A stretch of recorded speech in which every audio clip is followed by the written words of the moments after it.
Hello friends, welcome back again to your channel walk with me. Friends, आज আমরা text সিরিজের class number 7 নিয়ে হাজির হয়ে গেছি। সি স্টুপস টু কঙ্কারের পার্ট 4 আমরা পড়ব আজকে, অ্যাক্ট 1 সিন 2। তো তোমাদের ডিম্যান্ড অনুযায়ী আমি নিয়ে আসছি আমাদের যে টেলিগ্রামের চ্যানেলটা রয়েছে, সেখানে আমি পোল ক্রিয়েট করি, তোমরা জানো ভিডিও দেওয়ার আগে। তো সেখানে সেই পোলেতে সবথেকে বেশি ভোট সি স্টুপস টু কঙ্কারের জন্য এসেছে, সেজন্য আবার এটা নিয়ে হাজির হয়ে গেছি। এটা দেওয়ার পরে আবার নেক্সট আমরা আবার পোল ক্রিয়েট করব, তখন তোমরা জানাবে যে নেক্সট ভিডিও কিসের ওপর চাইছো তোমরা, গ্রামার নাকি সি স্টুপস টু কঙ্কার নাকি কবিতা নাকি রেটরিক, কিসের তোমরা চাও ভিডিও জানাবে। আমরা সিন 2টা আগে শেষ করে নিই, তাহলে সিন 2 হয়ে গেলে অ্যাক্ট 1টা হয়ে গেল আমাদের সি স্টুপস টু কঙ্কার। এরপরে সবথেকে বেশি ডিম্যান্ড যেটা আসছে, বারবার কমেন্ট আসছে, আমি দেখছি আর্মস অ্যান্ড দ্য ম্যানের পার্ট 8 নিয়ে আসার জন্য। তো এরপরেই আমরা আর্মস অ্যান্ড দ্য ম্যানের পার্ট 8 আবার শুরু করে দেবো। আমরা 7টা পার্ট পড়ে ফেলেছিলাম, তারপর থেকে আমরা পড়ব। আর সাথে সাথে আমি গ্রামারের যেভাবে আমি পড়াচ্ছিলাম তোমাদের, গ্রামারটা একদম চ্যাপ্টার ওয়াইজ নাউন থেকে শুরু করে আমি ভেবেছিলাম পুরো একদম কমপ্লিট যে 30টা চ্যাপ্টার রয়েছে আমাদের, কমপ্লিট যে 22টা চ্যাপ্টার গ্রামার থেকে থাকে আমাদের কম্বাইন্ড ইংলিশের যে সিলেবাসটা, সেটা আমি ভেবেছিলাম পুরো কমপ্লিট করব, কিন্তু এটা অসম্ভব করা। 8 থেকে 10 মাস লেগে যাবে যেভাবে আমরা পড়ছিলাম এভাবে পড়লে। তো এটা আমি করব, তোমাদের এক্সামটা হয়ে যাক, তারপরে আমার প্ল্যানিং আছে আমি একটা কমপ্লিট কম্বাইন্ড গ্রামারের কোর্স একটা নিয়ে আসবো। সেখানে গ্রামার প্লাস ভোকাবুলারি নিয়ে টোটাল 30টা চ্যাপ্টার আমাদের করতে হয় কম্বাইন্ড ইংলিশে। সেই টোটাল 30টা চ্যাপ্টার আমি এখানে করিয়ে দেবো, এটা আমার ইচ্ছা আছে, তবে পরে পরীক্ষাটা হয়ে যাক আগে। তো আপাতত এখন আমরা কি করব, একটু সিলেক্টিভ ওয়েতে সাজেশান বেসিসে একটু পড়বো। যেমন আমি তোমাদের অলরেডি আগে গ্রামারের 2টো পার্ট দিয়েছিলাম, গ্রামার সাজেশান নাম দিয়ে মাদ্রাসার সময়, সাজেশান 1 সাজেশান 2। এইভাবে আমরা গ্রামার সিরিজের এবার ক্লাসগুলো নিয়ে আসবো, যে প্রত্যেকটা ভিডিওতে কি করব, আমি 6 থেকে 10টা করে তোমাদের কনসেপ্ট বলবো সাজেশান ওয়াইজ, বিভিন্ন ধরনের, মানে সব চ্যাপ্টার এক জায়গায় করে বলবো। ওকে, এরকম নাউন প্রোনাউন এইভাবে করব না আমরা, তাহলে শেষ করা যাবে না আমাদের। তো যতটা আমরা বেশি এগোতে পারবো ততটাই ভালো, সেই জন্য আমরা সাজেশান ওয়াইজ পড়ব। তো 6 থেকে 10টা করে আমি চেষ্টা করব যে কনসেপ্ট প্রত্যেক ভিডিওতে নিয়ে আসার, গ্রামারের যে ভিডিওগুলো আমাদের আসবে এইভাবে আমরা নিয়ে আসব। ওকে, তো চলো আজকে বেশি কথা না বলে শুরু করা যাক আমাদের। আমরা অলরেডি অ্যাক্ট 1-এর ফার্স্ট সিনটা পড়ে নিয়েছি সি স্টুপস টু কঙ্কারে। তো এবার আমরা নেক্সট সিনটাতে যাচ্ছি। তো তোমরা অবশ্যই টেক্সট বুকটা হাতে নিয়ে নাও, আর সাথে একটা খাতা পেন রাখবে, অবশ্যই নোট করবে যে যে কোটেশান আমি বলবো যে এইগুলো ইম্পর্টেন্ট এখান থেকে আসতে পারে, বা যে যে পয়েন্টগুলো আমি বলবো সেগুলো নোট। লাস্ট আমরা সিন 1-এর শেষের দিকে দেখেছিলাম যে টনিকে নিয়ে একটা কথোপকথন হচ্ছে মিস হার্ডক্যাসল এবং মিস নেভিলের মধ্যে। সেখানে যে আমরা এটাও জানতে পেরেছি, মিস্টার হার্ডক্যাসল আমাদের জানিয়েছেন যে মিস্টার মার্লো দেখতে আসছে কেটকে, আর তার যে ক্যারেক্টারিস্টিক্স মার্লো কেমন সেগুলো সম্পর্কে তিনি বলেছেন, কেটকে জানিয়েছেন। আর এবারে আমরা দেখছি যে তাদের দুজনের মধ্যে কথোপকথন হচ্ছে, আর মিসেস হার্ডক্যাসল ডাকছে তাদের আফটারনুন ওয়াকের জন্য। এটা শেষের দিকে আমরা জানলাম। তারপরে লাস্ট যে অংশটা আমরা পড়েছি একদম, দেখো তোমরা হাতে একটা বই নিয়ে নাও, টেক্সট বুক, আর অবশ্যই খাতা পেন রাখবে। মিস হার্ডক্যাসলের যে স্পিচটা ছিল একদম শেষে, দেখো, would it were bed time and all were well. এই যে এটা ডাবল কোটের মধ্যে আছে, আমি তোমাদের বলেছিলাম এটা হেনরি দ্য ফোর্থের অ্যাক্ট 5 সিন 1 থেকে নেওয়া হয়। এই যে স্পিচটা, এটা তোমার ফলস্টপের স্পিচ। একটা কোন প্রেক্ষিতে এটা হেনরি দ্য ফোর্থ ইউজ করা হয়েছে? একটা যুদ্ধের পরিপ্রেক্ষিতে, একটা যুদ্ধ হতে চলেছে, সেটার নাম হচ্ছে battle of শ্রিউসবেরি।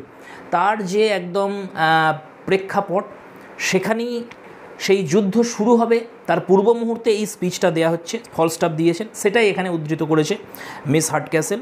Would it were bed time, যদি এটা বেড টাইম হতো, অ্যান্ড অল ওয়ার ওয়েল, যদি সব কিছু ভালো হতো তাহলে কতই না সুন্দর হতো। তো ডিয়ার ফ্রেন্ডস, এতটা আমাদের হয়ে গেছে, এবার আমরা শুরু করব সিন 2। সিন দেখো, সেটিং বলছে এখানে an ale house room, ale হাউসের একটা room, several shabby fellows with punch and tobacco, বেশ কয়েকজন শ্যাবি ফেলোজ বসে রয়েছে। শ্যাবি বলতে এখানে কি বোঝানো হচ্ছে? শ্যাবি মানে তুমি বলতে পারো পুয়ারলি ড্রেসড, যাদের পোশাক আশাক খুব একটা ভালো নয়, মানে গ্রাম্য পোশাক আশাক। অ্যাকচুয়ালি শ্যাবি শব্দের অর্থ হচ্ছে মানে যাদের জামাগুলো থেকে সুতো বেরিয়ে রয়েছে, এরকম, মানে ছেঁড়া খোড়া ড্রেস পরে রয়েছে। গ্রাম্য কয়েকটি ছেলে এখানে রয়েছে। আর আমরা আগে জেনেছি যে এই তোমার টনির 4 জন বন্ধু রয়েছে, তো তারা এখানে উপস্থিত আছে। এখানে ফেলো হিসেবে বলবে ফার্স্ট ফেলো, সেকেন্ড ফেলো, থার্ড ফেলো আর ফোর্থ ফেলো। অলরেডি আমরা শুনেছি তার 4 জন বন্ধু আছে। ডিক মাগিন্স রয়েছে, জ্যাক স্ল্যাং রয়েছে, আমিন আদাব রয়েছে আর টম টুইস্ট রয়েছে। এই 4 জন রয়েছে, তার সাথে টমি আছে। এরা এল হাউসে বসে রয়েছে। আমাদের সেকেন্ড সিনের এটাই সেটিং। এল হাউস হচ্ছে সেই মদের ঠেকটা, যেটার নাম হচ্ছে 3 পিজিয়ান্স, এটাও আমরা জানতে পেরেছি। ডিয়ার ফ্রেন্ডস, তার সাথে কি বলছে দেখো, এদের হাতে কি রয়েছে, পাঞ্চ অ্যান্ড টোবাকো। পাঞ্চ হচ্ছে মদের বোতল, তাহলে এদের কাছে মদের বোতল রয়েছে, আর টোবাকো রয়েছে মানে তামাক রয়েছে।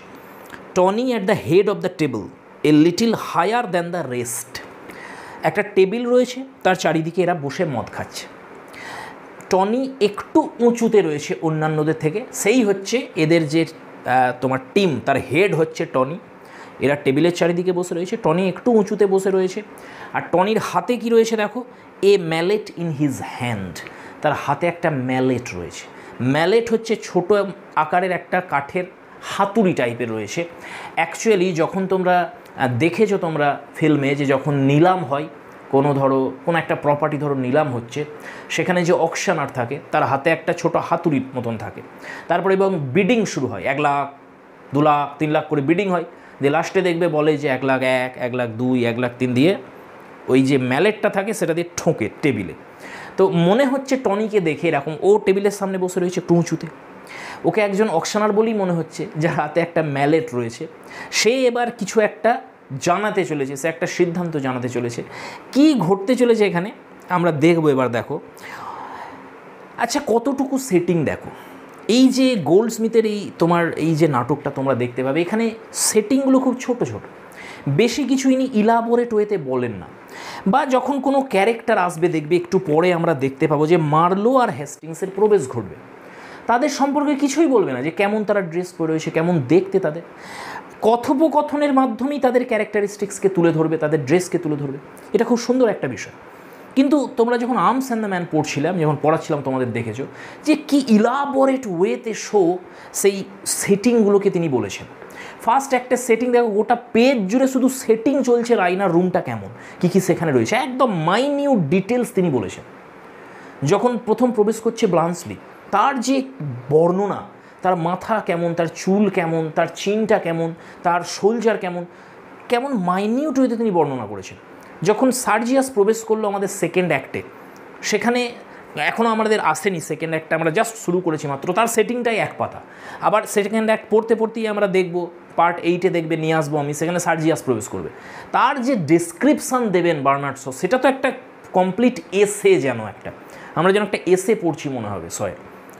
কিন্তু এরকম ইলাবোরেট ডেসক্রিপশান কিন্তু গোল্ডস্মিথ দেন না।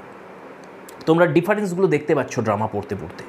তো এই ছোট্ট একটা সেটিং তিনি বলে দিলেন। আমরা দেখতে পেলাম যে একটা মদের ঠেক, একটা এল হাউস, সেখানে 5 জন বসে রয়েছে। এখানে সংখ্যাটা 5 বলেনি, ফেলোজ বলেছে। তারা একটু ছেঁড়াখোড়া জামা কাপড় পরে বসে রয়েছে একটা টেবিলের চারিদিকে। টনি হচ্ছে তাদের হেড, সে একটু উঁচুতে বসে রয়েছে। তার হাতে ছোট্ট একটা ম্যালেট রয়েছে, আর এদের সবার হাতে পাঞ্চ রয়েছে, মদের বোতল রয়েছে, আর সাথে টোব্যাকো রয়েছে। এই হচ্ছে সেটিং।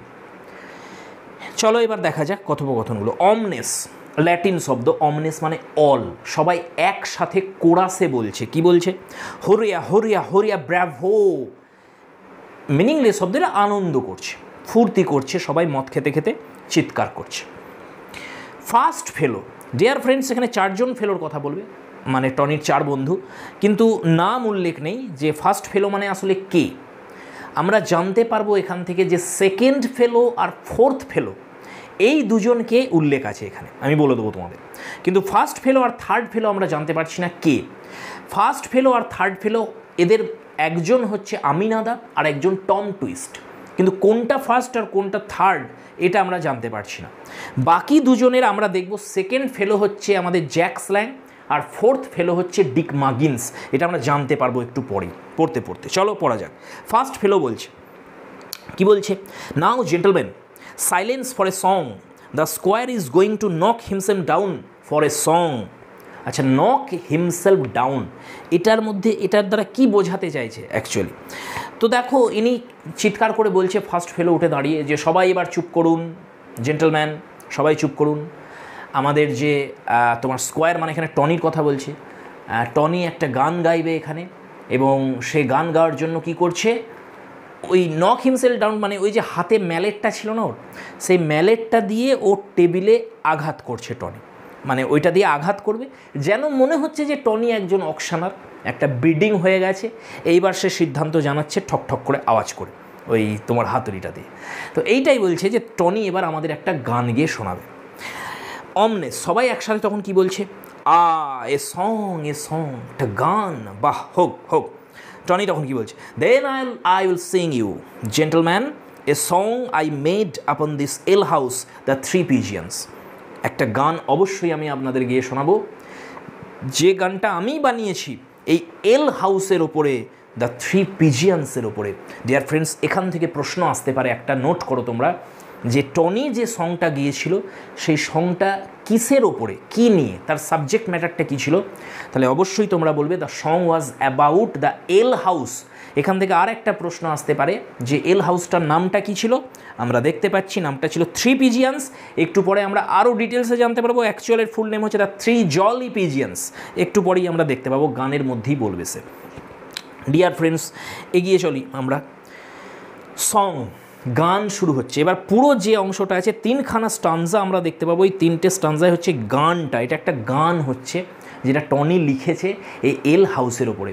আমরা আগেই দেখেছিলাম যে টনি পড়াশোনা করতে চায় না, তাকে তার মা স্কুলে পাঠায় না, সে তার বাবা বলেছিল যে একেবারেই বখাটে ছেলে হয়ে গেছে, বকে গেছে, এর দ্বারা পড়াশোনা হবে না, ওকে ল্যাটিন শিখি আর কী হবে, ওর স্কুল হচ্ছে শুধু দুটো, একটা হচ্ছে মদের ঠেক আর একটা হচ্ছে ঘোড়া রাস্তা বল, এই দুই জায়গাতেই ও যা শেখার শেখে, ও স্কুলে যায় না। কিন্তু সামান্য কিছু বিদ্যা টনির মধ্যেও আছে, টনিও কিছু ল্যাটিন জানে, গ্রিকের কিছু বিষয় জানে, সেগুলো আমরা দেখতে পাবো এক্ষুনি এই গানের মধ্যেই। দেখো টনি কি বলছে, বিদ্যা, সমস্ত ধরনের শিক্ষার প্রতি, শিক্ষা প্রতিষ্ঠানের প্রতি, শিক্ষকদের প্রতি, বিভিন্ন তোমার ধর্মের প্রতি, সেটা পেগান রিলিজিয়ান হোক, সেটা খ্রিশ্চান রিলিজিয়ান হোক, এই সব কিছুর প্রতি টনির যে একটা বিতৃষ্ণা এবং তীব্র ঘৃণা রয়েছে ওর মধ্যে, আর ওর প্রেম ভালোবাসা শুধু রয়েছে একমাত্র মদের প্রতি, সেইটাই এই গানের মধ্যে তুলে ধরা হবে। দেখো টনি কি বলছে, let school masters puzzle their brain with grammar and nonsense and learning, good liquor I stoutly maintain gives genius a better discerning. দেখো কি বলছে, স্কুল মাস্টার যারা, সেই সমস্ত শিক্ষকরা, তাদের যে শিক্ষা, তাদের বিদ্যা, এই সব নিয়ে, এই যে ননসেন্সগুলো, এই যে গ্রামার, এই সব ননসেন্স নিয়ে তারা তাদের মাথা খারাপ করুক, তারা এইসব নিয়ে চিন্তা করুক। কী নিয়ে? গ্রামার নিয়ে, লার্নিং নিয়ে। ননসেন্স, এগুলোকেও ননসেন্স বলছে, এর কোনো মানেই হয় না এইসব পড়াশোনা, এইসব গ্রামার ট্রামার, এইসব নিয়ে যারা স্কুল মাস্টার রয়েছে তারা তাদের মাথা খারাপ করুক গে। আমি কি করব? আই স্টাউটলি মেনটেন, আমি তো নিজেকে দিয়ে দিয়েছি, আর আমি এটাই বিশ্বাস করি, আমি এটাই জানি, সেটা কি? Good liquor gives genus a better discerning. এইভাবে পড়ো, মিনিংটা ক্লিয়ার হয়ে যাবে। তাহলে টনি বলছে আই স্টাউটলি মেনটেন, এটা আমি পূর্ণরূপে বিশ্বাস করি যে ভালো মানের মদ যদি হয়, গুড লিকুয়ার মানে গুড কোয়ালিটি লিকুয়ার যদি হয়, সেটা কি করে? গিভস জিনাস, জিনাস মানে আমাদের বুদ্ধি, সেটা বুদ্ধিকে কি করে? বেটার ডিজার্নিং, তীক্ষ্ণ করে। ভালো মানের মদই একমাত্র আমাদের বুদ্ধিকে তীক্ষ্ণ করতে পারে। এই সমস্ত মাস্টারমশাইরা যারা রয়েছেন স্কুলের, যারা এইসব গ্রামার নিয়ে, বিভিন্ন বিদ্যা নিয়ে, বিভিন্ন সাবজেক্ট নিয়ে যারা মাতামাতি করে, তারা এইসব করে পাজেলই হয়ে যায়, তাদের বুদ্ধি কখনো তীক্ষ্ণ হয় না, ডাল হয়ে যায়। বুদ্ধি তীক্ষ্ণ করার জন্য ভালো কোয়ালিটির মদটাই হচ্ছে আসল জিনিস। Let them brag of their heathenish gods. এইবার দেখো রিলিজিয়ানের প্রতি তার একটা তীব্র কটাক্ষ আসছে এখানে। টনি বলছে লেট দেম, আচ্ছা এই দেমটা কাদের বলছে? স্কুল মাস্টার্স, যাদের কথা আগেই বলেছে। তাহলে যে স্কুল মাস্টারগুলো রয়েছে সেই সময়কার যে স্কুল, সেখানে ল্যাটিন শেখানো হতো, সেখানে গ্রিক শেখানো হতো। তো আগেই আমরা জেনেছি যে মিসেস হার্টক্যাসেল চাইছে যে টনি ল্যাটিন শিখুক। তো এখানে বলছে এই স্কুল মাস্টার যারা গ্রিক শেখান, যারা ল্যাটিন ল্যাঙ্গুয়েজ শেখান, তো let them brag of their heathenish gods, সেই সমস্ত টিচার যারা গ্রিক শেখান, তারা তাদের গ্রিক গডসদের নিয়ে অহংকার করুক, তারা করুক, তারা বারফাট্টাই করুক তাদের নিয়ে, তাদের যে হিডেনিস গডস রয়েছে, হিডেনিস গড মানে পেগান গডস, যারা দেবদেবী রয়েছে গ্রিকদের, তাদের কথা বলছে, তাদের নিয়ে তারা অহংকার করুক।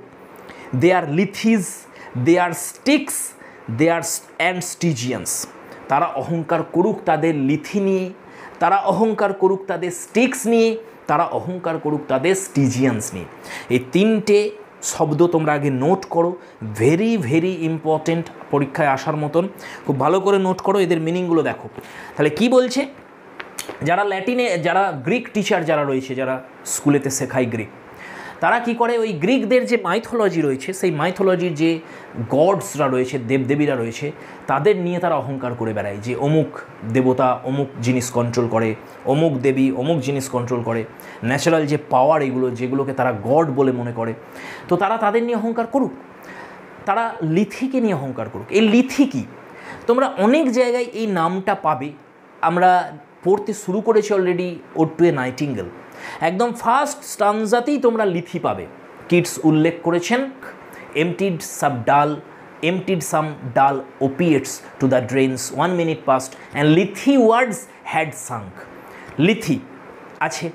আবার তোমরা ড্রিম চিলড্রেন পড়বে, অলরেডি পড়িয়ে দিয়েছি আমি তোমাদের ড্রিম চিলড্রেন, সেখানে একদম শেষের দিকে চলে যাবে, সেই যে 2 সন্তান ছিল চার্লস ল্যাম্বে, জন ছিল আর অ্যালিস ছিল, তার 2 সন্তান, তারা দেখবে শেষে আস্তে আস্তে যখন তারা পিছন দিকে চলে যাচ্ছে, ফেড হয়ে যাচ্ছে, তখন তারা বলছে যে we have to wait upon the shores of Lethe. সেখানে দেখবে লিথির উল্লেখ আছে যে আমাদের মিলিয়ন ইয়ার্স অপেক্ষা করতে হবে পুনরায় জন্মানোর আগে লিথির সরেতে। এই লিথি হচ্ছে অ্যাকচুয়ালি গ্রিক মাইথোলজির যে হেডিস যে অঞ্চলটা বলা হয়, অর্থাৎ আন্ডারওয়ার্ল্ড, নরক, সেই হেডিসে 5টা নদী রয়েছে। সেই 5টা নদীর মধ্যে প্রধান এই যে 2টি নদী, একটা হচ্ছে লিথি আর একটা হচ্ছে স্টিক্স। তো 5 রিভার্স অফ আন্ডারওয়ার্ল্ডের 5টা নদী গ্রিকদের মতে, গ্রিক মাইথোলজির মতে, সেখানে একটা নাম হচ্ছে লিথি। এই লিথি নদীকে বলা হয় রিভার অফ ফরগেটফুলনেস। এটা আগে নোট করো তোমরা, এটা খুব ইম্পর্ট্যান্ট একটা পয়েন্ট, তোমাদের প্রশ্ন আসতে পারে যে লিথিকে কি বলা হয়, মনে রাখবে এটা রিভার অফ ফরগেটফুলনেস, অর্থাৎ যে সমস্ত ডিপার্টেড সোলগুলো, জীবাত্মাগুলো যাদের মৃত্যু ঘটে গেছে, তারা কি করে ওই লিথি নদীর ধারে অপেক্ষা করে আবার পুনর্জন্ম লাভ করার আগে পর্যন্ত, এটা গ্রিকদের বিশ্বাস। তো সেই যে জল লিথি নদীর, সেই জল যখন পান করে সেই জীবাত্মারা, তখন তারা তাদের আগের পূর্বজন্মের যত স্মৃতি সেগুলো তারা ভুলে যায়। তো এই জন্য এটাকে বলা হয় রিভার অফ ফরগেটফুলনেস। আর এরপরে আসে আরেকটা নদী, সেটা হচ্ছে স্টিক্স। এই 5টা নদী তারা বিশ্বাস করে পুরো কমপ্লিট আন্ডারওয়ার্ল্ড যেটা, নেদারওয়ার্ল্ড যেটা, সেটাকে ঘিরে রয়েছে। এই স্টিক্স নদীকে পার করতে হয়, এই লিথি নদীকে পার করতে হয়, তবে তারা আন্ডারওয়ার্ল্ডে প্রবেশ করার অনুমতি পায়, আন্ডারওয়ার্ল্ডে প্রবেশ করতে পারে। একটা লিভিং ওয়ার্ল্ড, একটা ডেড ওয়ার্ল্ড। তাহলে এই যে ওয়ার্ল্ড অফ দ্য লিভিং থেকে ওয়ার্ল্ড অফ দ্য ডেডস যখন প্রবেশ করতে সোলগুলো যায়, তখন ওই নদী পার করতে হয়। স্টিক্স নদীকে বলা হয় রিভার অফ হেট। এটাও তোমরা নোট করো, স্টিক্স শব্দটা গ্রিক শব্দ, এর মানেই হচ্ছে হেট। অ্যাকচুয়ালি এই যে স্টিক্স নদীটা, এর যে ওয়াটার সেটা পয়জনাস ওয়াটার, সেটা বিষাক্ত জলটা অত্যন্ত রকমের। লিথি নদীর যে ওয়াটার এটা অত্যন্ত মিষ্টি, খুব সুস্বাদু। আর এর যে জলটা স্টিক্সের, এটা পয়জনাস, এটা কেউ খেতে পারে না। এবং যদি এই জল কেউ পান করে ফেলে একবার, বা এই জলকে পান নয়, যদি কেউ টাচ করে ফেলে এই জলকে, তাহলে যে অঙ্গে টাচ হয় সেই অঙ্গটা তোমার ভালনারেবল আর থাকে না, সেই অঙ্গটা মানে সেটা একেবারেই অভেদ্য হয়ে যায়, সেটা কোনো অস্ত্র দিয়ে আর ভেদ করা যায় না। এর সাথে সাথে তোমাদের মনে পড়বে যে ইউলিসিস যখন আমি তোমাদের পড়িয়েছিলাম, সেখানে একদম শেষের দিকে দেখবে রয়েছে ইউলিসিসের, যে তোমার ইউলিসিস বলছে যে আমরা হয়তো কোনো হ্যাপি আইলে পৌঁছে যাব। মানে ওদের যে বিশ্বাস যে পরের যে ওয়ার্ল্ডটা, অর্থাৎ স্বর্গ যেটাকে সাধারণভাবে বলা হয়, ওটাকে হ্যাপি আইলস বলা হয়, যেখানে যুদ্ধে যে সমস্ত বীররা প্রাণ দিয়েছে তাদের যে জীবাত্মাগুলো সেগুলো সেখানে বাস করে সেই হ্যাপি আইলসে। তো ইউলিসিস বলছিল হয়তো আমরা কোনো আমরা হ্যাপি আইলসে পৌঁছে যাব, সেখানে গিয়ে we will see the great Achilles, সেখানে গিয়ে আমরা সেই অ্যাকিলেসের দর্শন পাবো। সেই অ্যাকিলেস হচ্ছে বিখ্যাত গ্রিক বীর, যে ট্রোজান ওয়ারে অংশ নিয়েছিল, গ্রিকদের হয়ে লড়াই করেছিল, হেক্টরকে যে মেরেছিল। এই যে অ্যাকিলেস, এর যখন জন্ম হয় শিশু রূপে থাকে, এর মা কী করেছিল, এর যে পায়ের যে তোমার গোড়ালিটা, হিলসটা, সেটাকে 2 আঙুলে করে ধরে ওই স্টিক্সের জলে চুবিয়ে একবার তুলে নিয়েছিল ছেলেটাকে। সেই জন্য বলে যে অ্যাকিলেসের গোটা বডিটা অভেদ্য হয়ে গেছিলো, কোনো অস্ত্র ভেদ করতে পারতো না তাকে। কিন্তু ওই যে 2 আঙুল দিয়ে গোড়ালির যে অংশটা ধরেছিল তার মা, সেই অংশটুকু, সেই হিলটুকু একমাত্র ভেদ্য থেকে গিয়েছিল, কারণ সেখানে এই স্টিক্স নদীর জল লাগেনি। তাহলে দেখতে পাচ্ছ এই স্টিক্স নদী হচ্ছে সেই আন্ডারওয়ার্ল্ডের নদী, যে নদীর জল যদি একবার শরীরে লাগে সেই অঙ্গটা অভেদ্য হয়ে যায়। তো এইখানে বলতে চাইছে টনি যে এই সমস্ত বিষয় পড়ানো হয়, যখন গ্রিক পড়ায় টিচাররা, তাদের কত অহংকার এইসব বিষয় নিয়ে। তারা এই সমস্ত হিডেন গডস নিয়ে তারা অহংকার করে, তারা লিথি নদী নিয়ে অহংকার করে, তারা স্টিক্স নিয়ে অহংকার করে, তারা স্টিজিয়ান্সদের নিয়ে অহংকার। স্টিজিয়ান্স কারা? যারা তোমার ওই ইনহ্যাবিটেন্টস, হেডিস, ওরা হেলকে বলে হেডিস। তো ওই হেডিসের যে যারা বাসিন্দা, সেই ডেড পিপল যারা, তাদের বলা হচ্ছে স্টিজিয়ান্স। একটা বিষয় নোট করো এখানে, প্রত্যেকটা ওয়ার্ডকে প্লুরালে বলছে টনি, খেয়াল করেছো? প্রত্যেকটাতে এস লাগানো আছে একটা করে। লিথিস, স্টিক্স, স্টিজিয়ান্স একটা করে এস আছে, দেখো এটা কেন আরেকটু পড়ে নি, তারপরে আবার বলবো। Their quis and their quaes and their quods, they are all but a parcel of pigeons. তারা আরও অহংকার করে, যারা ল্যাটিনের টিচার রয়েছেন তারা আবার অহংকার করেন তাদের কুইজ নিয়ে, তাদের কোয়েজ নিয়ে, তাদের কোডস নিয়ে। এই তিনটে ওয়ার্ড লেখো, কুইজ, কোয়াজ আর কোডস। এসগুলোকে আগে বাদ দাও, দিয়ে নোট করো কুই। ডিয়ার ফ্রেন্ডস, এই তিনটে ওয়ার্ড দেখো, একটা হচ্ছে কুই, কোয়া আর কোড। এই তিনটে কি? এগুলো হচ্ছে অ্যাকচুয়ালি, লিখে নাও তোমরা, ল্যাটিন প্রোনাউন। এগুলো ল্যাটিন ভাষার প্রোনাউন। যখন কেউ প্রথম বিগিনার্স যারা হয়, যারা প্রথম এই ভাষাটা শেখে, তখন এই প্রোনাউনগুলো মুখস্থ করানো হয় ল্যাটিনের। আমাদের বাংলায় যেমন আমরা প্রশ্ন করি যে ধরো একজন পুরুষ আর একজন মহিলা আর একটা বস্তু, অর্থাৎ ম্যাসকিউলাইন, ফেমিনাইন আর নিউটার। এবার আমি প্রশ্ন করছি যে কে, তাহলে যদি কোনো পুরুষ অ্যান্সার আসে তখন আমরা কেই বলি পুরুষের জন্য। আবার মহিলাও যদি হয়, বাংলাতে আমরা কেই বলি, কে করেছে। কোনো পুরুষ কোনো কাজ করেছে, ধরো আমরা প্রশ্ন করব কে করেছে।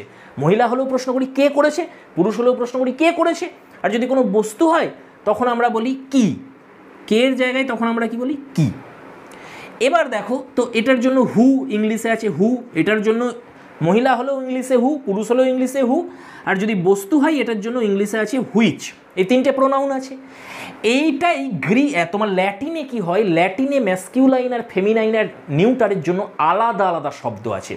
এটা বাংলার ইংলিশের মতন নয়, যেখানে ম্যাসকিউলাইন আর ফেমিনাইন দুটোর জন্যই প্রোনাউন হিসেবে হুই বসে। এটা অনেকটা আমাদের সংস্কৃতের মতো, যেহেতু ক্লাসিক্যাল ল্যাঙ্গুয়েজ, প্রাচীন ভাষা। সংস্কৃতও দেখতে পাবে আমাদের যে 3 রকমের আছে। যদি পুরুষ হয় সেখানে কহ, যদি মহিলা হয় মানে ফেমিনাইন হয় সেখানে কা বসে, আর যদি তোমার কোনো বস্তু হয়, নপুংসকলিঙ্গ হয়, তাহলে কিম। তাহলে এই যে পুং, স্ত্রী আর নপুংসকে আলাদা আলাদা 3টে প্রোনাউন, ল্যাটিনেও আলাদা আলাদা আছে, বলা হয় এই 3টে, কুই, কোয়া আর কোড। এখানেও দেখো টনি কি বলছে যে ল্যাটিনের যারা টিচার রয়েছে তারা অহংকার করুক তাদের এই সব কুই, কোয়া, কোড নিয়ে। এবার এগুলোকেও দেখো কি করেছে, প্লুরাল বানিয়েছে এজ লাগিয়ে, কুইজ, কোয়াজ, কোডস। এবার প্রশ্ন হচ্ছে যে প্লুরাল কেন করছে বারবার? তার কারণ হচ্ছে এখানে শুধুমাত্র এই শব্দগুলোর প্রতি যে সে ঘৃণা প্রকাশ করছে এরকম নয়, সে সম্পূর্ণরূপে এই ল্যাটিন বলো, গ্রিক বলো, যে কোনো এই যে শিক্ষা, যে সম্পূর্ণ বিদ্যা অর্জন সাবজেক্ট, এগুলোর প্রতি সে ঘৃণা প্রদর্শন করছে। যেহেতু কমপ্লিট একদম এডুকেশনাল সিস্টেমটার প্রতি তার একটা যে ঘৃণা, বিতৃষ্ণা, সেটা সে ব্যক্ত করছে, সেই জন্য এগুলো প্লুরাল করে বলছে। ক্লিয়ার হয়েছে বিষয়টা? শেষে কি বলছে, they are all but a parcel of pigeons. আমার কাছে এগুলো আর কিছুই নয়, সেট অফ চিটস। এরা আর কেউ নয়, সব টিচারগুলোর কথা বলছি, এরা হচ্ছে পার্সেল অফ পিজিয়ন্স। এরা এক একজন টিচার, এরা প্রতারক, এরা আসলে কিছু শেখায় না, এগুলো প্রতারণা করে। চলো নেক্সট, এরপরে দেখো কি বলছে, ট্রডেল, ট্রডেল, ট্রল, এর কোনো মিনিং নেই, এগুলোকে মিনিংলেস কোরাস বলে। এগুলো জাস্ট কোরাস হচ্ছে গানের শেষে একবার করে, এগুলো meaningless. When Methodist preachers come down, এইবার দেখো এটা হয়ে গেল তোমার যে তোমার কি বলে, তো এখানে দেখলাম একটা যে টনির যে বিতৃষ্ণা, তার যে কন্টেম্প, তার যে ঘৃণা পেগান রিলিজিয়ানের প্রতি সেটা দেখতে পেলাম। এবার খ্রিশ্চান রিলিজিয়ানের প্রতি টনির যে কন্টেম্প্ট, ঘৃণা, সেটা আমরা দেখতে পাবো। দেখো কি বলছে, when Methodist preachers come down. Methodist preacher কারা ফ্রেন্ডস? 18th সেঞ্চুরিতে চার্লস ওয়েসলি নামক একজন খ্রিশ্চান প্রিচার এসেছিলেন, যিনি নতুন ধরনের একটা মত আবিষ্কার করেছিলেন। খ্রিশ্চিয়ানিটিরই একটা পার্ট, যেমন ধরো অনেক রকমের ভাগ আছে খ্রিশ্চিয়ানিটি, তোমার ক্যাথলিক খ্রিশ্চান হয়, প্রোটেস্ট্যান্ট খ্রিশ্চান হয়, তেমনই মেথডিস্ট হয়। এই মেথডিস্টও একটা পার্ট এদের। তো ইনি মেথডিজম আবিষ্কার করেছিলেন, আর এটা 18th সেঞ্চুরিতে খুব বিখ্যাত হয়েছিল। এই মেথডিস্টরা কী ছিল? অত্যন্ত রকমের গোঁড়াপন্থী হতো। তো এরা একেবারেই মানে খুব জোর দিত যে আচার আচরণ রীতিনীতিগুলোর ওপর, খ্রিশ্চান যে আচার আচরণগুলো। আর অ্যালকোহলের প্রতি এদের তীব্র বিতৃষ্ণা ছিল, এবং অ্যালকোহল যে টেকিং, এটাতে ব্যান লাগিয়ে দিয়েছিল তারা। খুব রকমভাবে এটার বিরোধিতা করতো তারা। তোমার এই মদ খাওয়া বিষয়টাকে কিন্তু তারা অত্যন্ত রকম এর বিরোধিতা করতো, ঘৃণার চোখে দেখতো। তো কি বলছে দেখো, যখন মেথডিস্ট প্রচারকরা তোমার কাছে আসে, টনি বলছে গানেতে, প্রিচিং, কী করতে আসে? প্রিচিং করতে। প্রিচিং, এই আটা কি?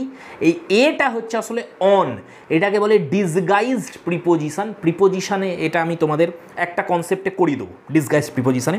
সেখানে দেখবে প্রিচিং মানে অন প্রিচিং, হান্টিং মানে অন হান্টিং, অ্যাসলিপ মানে অন স্লিপ। এগুলো অনের জায়গায় বসাতে হয়। অ্যাকচুয়ালি এটা তোমার কম্পাউন্ড প্রিপোজিশনের একটা বৈশিষ্ট্য, আবার এটাকে ডিসগাইজ প্রিপোজিশনও রাখা হয়। এটা কি আমি সেখানে ব্যাখ্যা করব ভালো করে। নেক্সট দেখো এবার, দ্যাট ড্রিঙ্কিং ইজ সিনফুল। তারা এসে কি ব্যাখ্যা করে তোমার কাছে, কি প্রচার করে এসে তারা প্রচার করে যে ড্রিঙ্কিং হচ্ছে একটা পাপ, মদ কখনো খাওয়া উচিত নয়, এটা একটা বড় মাপের পাপ। আই উইল ওয়েজার, টনি কি বলছে?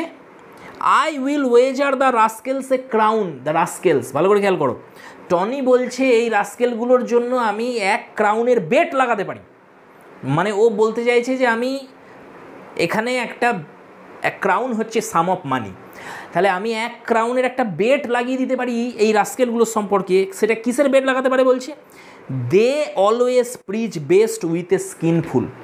এই যে প্রিচাররা যারা মদের বিরুদ্ধে কথা বলে, আমি বলতে পারি, হলপ করে আমি বলতে পারি যে এরা সবথেকে ভালো প্রিচিং তখনই করতে পারে যখন এরা নিজেরা মদ খেয়ে থাকে। মানে এরা মদ্যপ অবস্থাতেই মদের বিরোধিতাটা সবথেকে বেশি করে করতে পারে। বেশ, নেক্সট দেখো, but when you come down with your pence for a slice of their scurvy religion, ভালো করে খেয়াল করো, স্কারভি মানে প্যালট্রি, ওয়ার্থলেস, যে তাদের এই সারগর্ভহীন নিঃসার তাদের এই যে ধর্ম, এই যে নোংরা একটা রিলিজিয়ান, এটা যখন তারা প্রচার করতে আসে তোমার বাড়িতে, একবার ভেবে দেখো যে এদের কি তোমরা পেন্স দেবে? পেন্স হচ্ছে এটাও সাম অফ মানি, এটা একটা টাকার অঙ্ক। অ্যাকচুয়ালি কী করা হতো, এই মেথডিস্ট প্রিচাররা যখন আসতো প্রিচিং করার জন্য, তো এই প্রত্যেকটা সারমান দেওয়ার পর এরা কিছু দান গ্রহণ করতো। তো যাদের বাড়িতে যেত এরা সারমান দিতে, সারমান যখন প্রিচিং হয়ে যেত, তারা প্রিচিং হওয়ার পর তারা বাড়ির মালিক কী করতো, এদের কিছু টাকা দিত, পেন্স দিত। তো এইটাই বলছে যে এবার ভেবে দেখো যে এদের কি পেন্স দেওয়া উচিত, এদের কি পেন্স দেবে? I will leave it to all men of sense. আমি আপনাদের কাছে এই সিদ্ধান্তটা ছেড়ে দিচ্ছি, কারণ আপনারা সবাই এখানে বুদ্ধিমান। কাদের কথা বলছে? ওর বন্ধুদের, সব মাতাল যারা এক জায়গায় বসে আছে। তো বলছে আমি তোমাদের সবার কাছে এর সিদ্ধান্তটা ছেড়ে দিলাম, আপনারা নিজেরাই সিদ্ধান্ত নিন। But you my good friend are the pigeon. কিন্তু ভালো করে ভেবে একবার দেখো আসলে পিজিয়ানটা এখানে কারা হচ্ছে। আচ্ছা, পিজিয়ান শব্দ দিয়ে এখানে কি বোঝানো হচ্ছে? বারবার পিজিয়ান মানে বোঝানো হচ্ছে এখানে যেটাকে আমরা বলি যে বলির পাঁঠা করে দেয়া, বলি না যে ও বলির পাঁঠা হয়ে গেছে, ওকে চিট করা হয়েছে, সেইটাই এখানে পিজিয়ান শব্দ দিয়ে বলা হচ্ছে যে তোমাদেরই বলির পাঁঠা বানানো হচ্ছে যদি তোমরা টাকা দিতে যাও এদের। আসলে এরা তোমাদের টুপি পরাচ্ছে, এরা চিট করছে তোমাদের। তাহলে এখানে পিজিয়ান মানে হচ্ছে পার্সন রবড অফ, যাকে রব করা হচ্ছে। ঠিক আছে, তাহলে এবার বলছে আপনারাই সিদ্ধান্ত নিন যে আপনারা কি করবেন, এদের সাথে কি করা উচিত। আবার সেই কোরাসটা আসছে, টর্ডেল, মিনিংলেস একটা কোরাস। নেক্সট দেখো, দেন কাম, তাহলে এসব ছাড়ো এইসব পড়াশোনা, ছাড়ো এসব গ্রামার, ছাড়ো এসব গ্রিক মাইথোলজি, ছাড়ো এসব ল্যাটিনের সব প্রোনাউন মুখস্থ করা, ছাড়ো এই মেথডিস্ট রিলিজিয়ান, এসব ছাড়ো, এগিয়ে এসো। Come put the jorum about. Jorum কী জিনিস? জোরাম হচ্ছে একটা বড় পাত্র যেখানে মদ রাখা হয়। তোমরা দেখতে পাবে ওড টু এ নাইটিঙ্গেলে কিডস বিকারের কথা বলেছে, একটা লম্বা সাইজের একটা পান পাত্র যেটা, সেটাকে বিকার বলে। O for a beaker full of warm south নাইটিঙ্গেলে আছে। আর এখানে ইউজ করছে জোরাম। জোরাম হচ্ছে একটা বড় পাত্র মদের, বলছে মদের পাত্রটা নিয়ে এসো, এসব বাদ দাও। And let us be merry, চলো আনন্দ করি। অ্যান্ড ক্লেভার, একটু নিজের বুদ্ধিটাকে তো কাজে লাগাও। কারণ আগেই বলেছিল যে মদ ভালো কোয়ালিটির যদি হয় সে বুদ্ধিকে কি করে? তীক্ষ্ণ করে। সেই জন্য বলছে যে এসো ভালো মদ, ভালো কোয়ালিটির মদ আমরা পান করি এবং আমার বুদ্ধিকে তীক্ষ্ণ করি আমাদের। ঠিক আছে, নেক্সট দেখো কি বলছে, our hearts and our liquors are stout. এখন আমাদের হৃদয় এবং আমাদের মদ দুটোই হচ্ছে অত্যন্ত স্ট্রং লিকুয়ারের কথা বলছে এখানে। Here's the 3 jolly pigeons for ever. দেখো এখানে নামটা পেলাম আমরা 3 জলি পিজিয়ান্স। এর কমপ্লিট যেটা পুরো নাম, এই তোমার এল হাউসটার, এই ইনটার, এই মদের ঠেকটার, এই হোটেলটার, সেটার কি নাম? 3 জলি পিজিয়ান্স।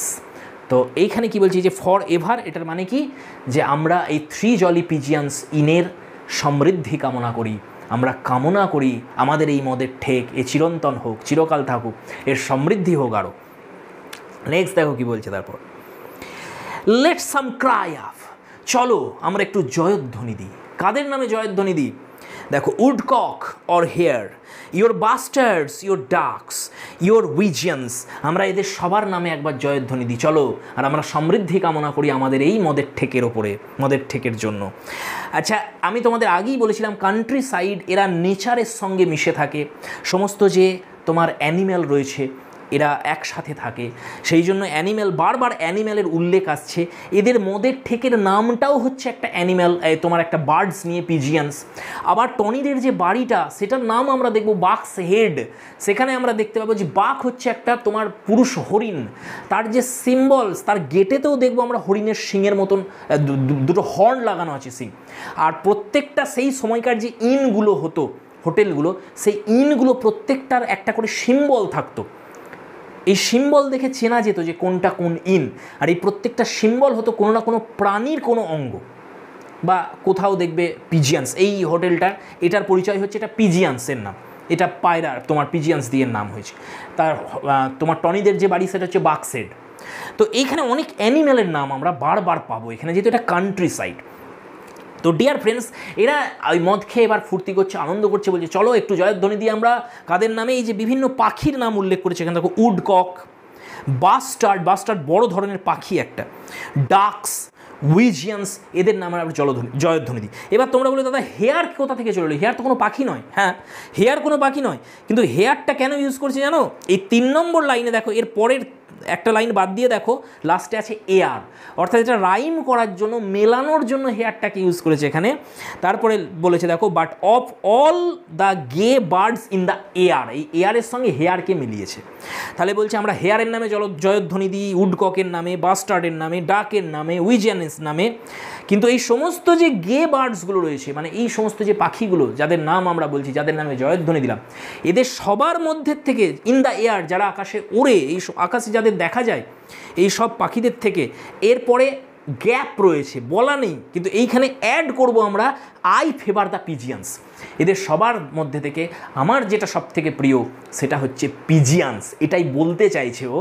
অর্থাৎ এই পিজিয়ান্স মানে এখানে একদিক থেকে বার্ড পিজিয়ানের কথাও হচ্ছে, আবার ইনডাইরেক্টলি এই তোমার মদের ঠেকের কথাও হচ্ছে 3 পিজিয়ান্স। তাহলে এদের সবার থেকে, এই সমস্ত পাখিদের থেকে, আবার তোমরা এটাও বলতে পারো, এইটাও একটা মিনিং আসতে পারে এখানে। আমি তোমাদের এইমাত্র বললাম যে সেই সময়কার যে পাখিদের, বিভিন্ন পাখি বা বিভিন্ন প্রাণীর নাম দিয়ে সেই সময়কার মদের ঠেকগুলোর নাম হতো।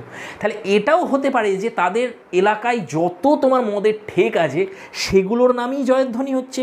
কোনোটার নাম হচ্ছে তোমার উডককের নামে, কোনোটার হেয়ারের নামে, কোনোটার হচ্ছে বাস্টার্ডের নামে, কোনোটার ডাকসের নামে, কোনোটা উজিয়ান্সের নামে।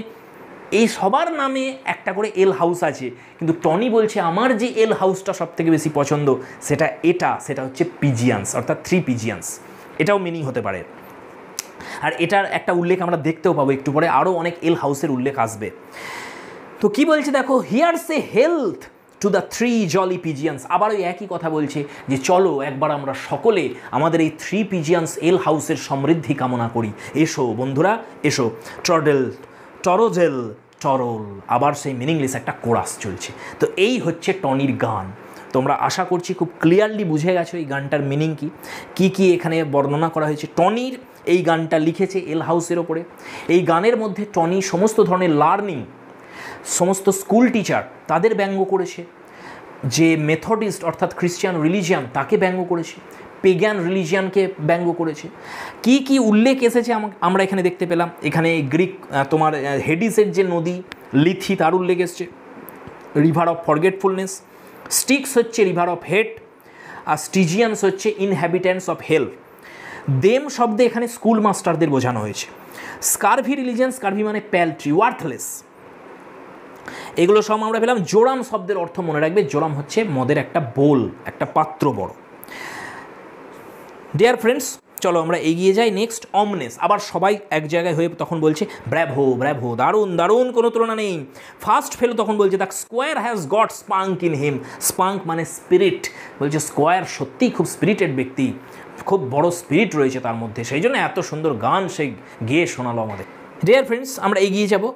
সেকেন্ড ফেলো অর্থাৎ জ্যাক স্ল্যাং, আমরা দেখতে পাবো কেন আমি জ্যাক স্ল্যাং বলছি, এখানে লেখা তো নেই জ্যাক স্ল্যাং, কিন্তু আমরা একটু পরেই দেখবো যে এটা আসলে জ্যাক স্ল্যাং। সেকেন্ড ফেলো যে সেকেন্ড ফেলো তখন দ্বিতীয়জন কি বলছে, দ্বিতীয় বন্ধু টনির, I loves to hear him sing because he never gives us nothing that's লো।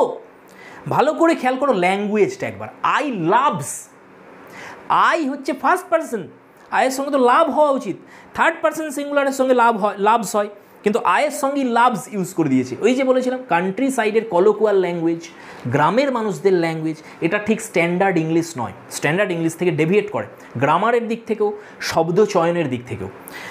তাহলে কি বলছে দেখো, I loves to hear him Singh বিকেজ, বিকেজ হচ্ছে বিকজ, বিকজকে কেমন উচ্চারণ করছে দেখো এরা, বিকেজ বলছে আমি খুব ভালো লেগেছে গানটা, আমি খুব পছন্দ করি টনি, তোমার গান দারুণ লেগেছে আমার, কারণ তুমি কখনোই আমাদের এমন কিছু দাও না যেটা লো, যেটা নিম্নমানের, তুমি নিম্ন কোয়ালিটির, লো কোয়ালিটির কিছুই আমাদের দাও না।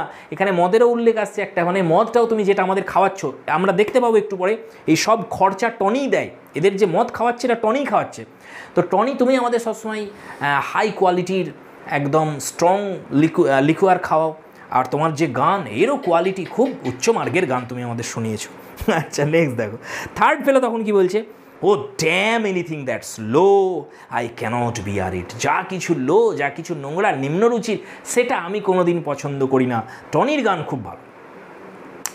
ফোর্থ ফেলো, এটা হচ্ছে ডিক মাগিন্স, দেখবো আমরা একটু পরে। ফোর্থ ফেলো কি বলছে, চতুর্থ যে বন্ধু তার, সে বলছে the genteel thing is the genteel thing any time. Dear friends, এর পরে কয়েকটা লাইন একটু বুঝতে তোমাদের অসুবিধা হতে পারে, আমি তোমাদের আগে বলে দিই বিষয়টা। অলরেডি আমি প্রেক্ষাপট রচনা করে দিয়েছিলাম প্রথম ভিডিওতে, যেখানে আমি এর ব্যাকগ্রাউন্ড বলেছিলাম। তোমাদের মনে আছে কি সেন্টিমেন্টাল কমেডি সম্পর্কে আমি কি বলেছিলাম, সেন্টিমেন্টাল কমেডিতে কী কী দেখানো হয় আমি তোমাদের বলেছিলাম। প্রচুর পরিমাণে যে মরালিটি এখানে দেখানো হয়, মরাল ক্যারেক্টার দেখানো হয়, প্রত্যেকটা যে চরিত্র সেন্টিমেন্টাল কমেডির সেই সময় তারা কি করতো, মরালিটিকে দেখাতো, ভার্চুস দেখাতো মানব জীবনের, এবং খুব মরাল স্পিচ দিত তারা, কোনো রকম তাদের কথাতে যাতে নোংরামি না থাকে, কোনো ভালগার কোনো স্পিচ না থাকে, সেটা খুব লক্ষ্য রাখা হতো। সবসময় যা কিছু পলিশড, যা কিছু রিফাইন, সেইটাকে তুলে ধরা হতো এই সেন্টিমেন্টাল কমেডির মাধ্যমে। তো এই সেন্টিমেন্টাল কমেডির উপরে একটা কিন্তু এই যে পরের স্পিচগুলো দিচ্ছে এরা, এইখানে কিন্তু গোল্ডস্মিথ একটা ব্যঙ্গোক্তি করেছেন, প্রশংসা করছেন আসলে, কিন্তু অ্যাকচুয়ালি উনি ব্যঙ্গই করছেন প্রশংসার ছলে। এটা একটা অলংকার, এটাকে ব্যাজস্তুতি বলা হয়। শুনে মনে হবে তুমি প্রশংসা করছো তার, আসলে সে ব্যঙ্গ করছে তাকে। তাহলে কি বলছে দেখো fourth fellow, the genteel, genteel thing মানে এখানে সেন্টিমেন্টাল কমেডির কথা হচ্ছে, কিন্তু genteel thing is the genteel thing any time. যা কিছু ভালো, যা কিছু রিফাইন, যা কিছু পলিশড, সেটা চিরকালই রিফাইনই থাকে, সেটা চিরকালই ভালোই থাকে, সেটা কখনো খারাপ হয় না। If so be that a gentleman bees, আচ্ছা বিজ হচ্ছে এখানে ইজ, ইজের জায়গায় বিজ ইউজ করা হচ্ছে, দেখো এক গ্রামাটিক্যাল ইউজগুলো দেখো শব্দে। In a concatenation accordingly, concatenation শব্দটা নোট করো, এর মানে হচ্ছে আনইন্টারাপ্টেড থট। এবার বিষয় হচ্ছে যে এর কি মানে দাঁড়ালো, যদি আমরা প্রত্যেকটা শব্দের মানে দেখি তুমি এটার মিনিংই বানাতে পারবে না।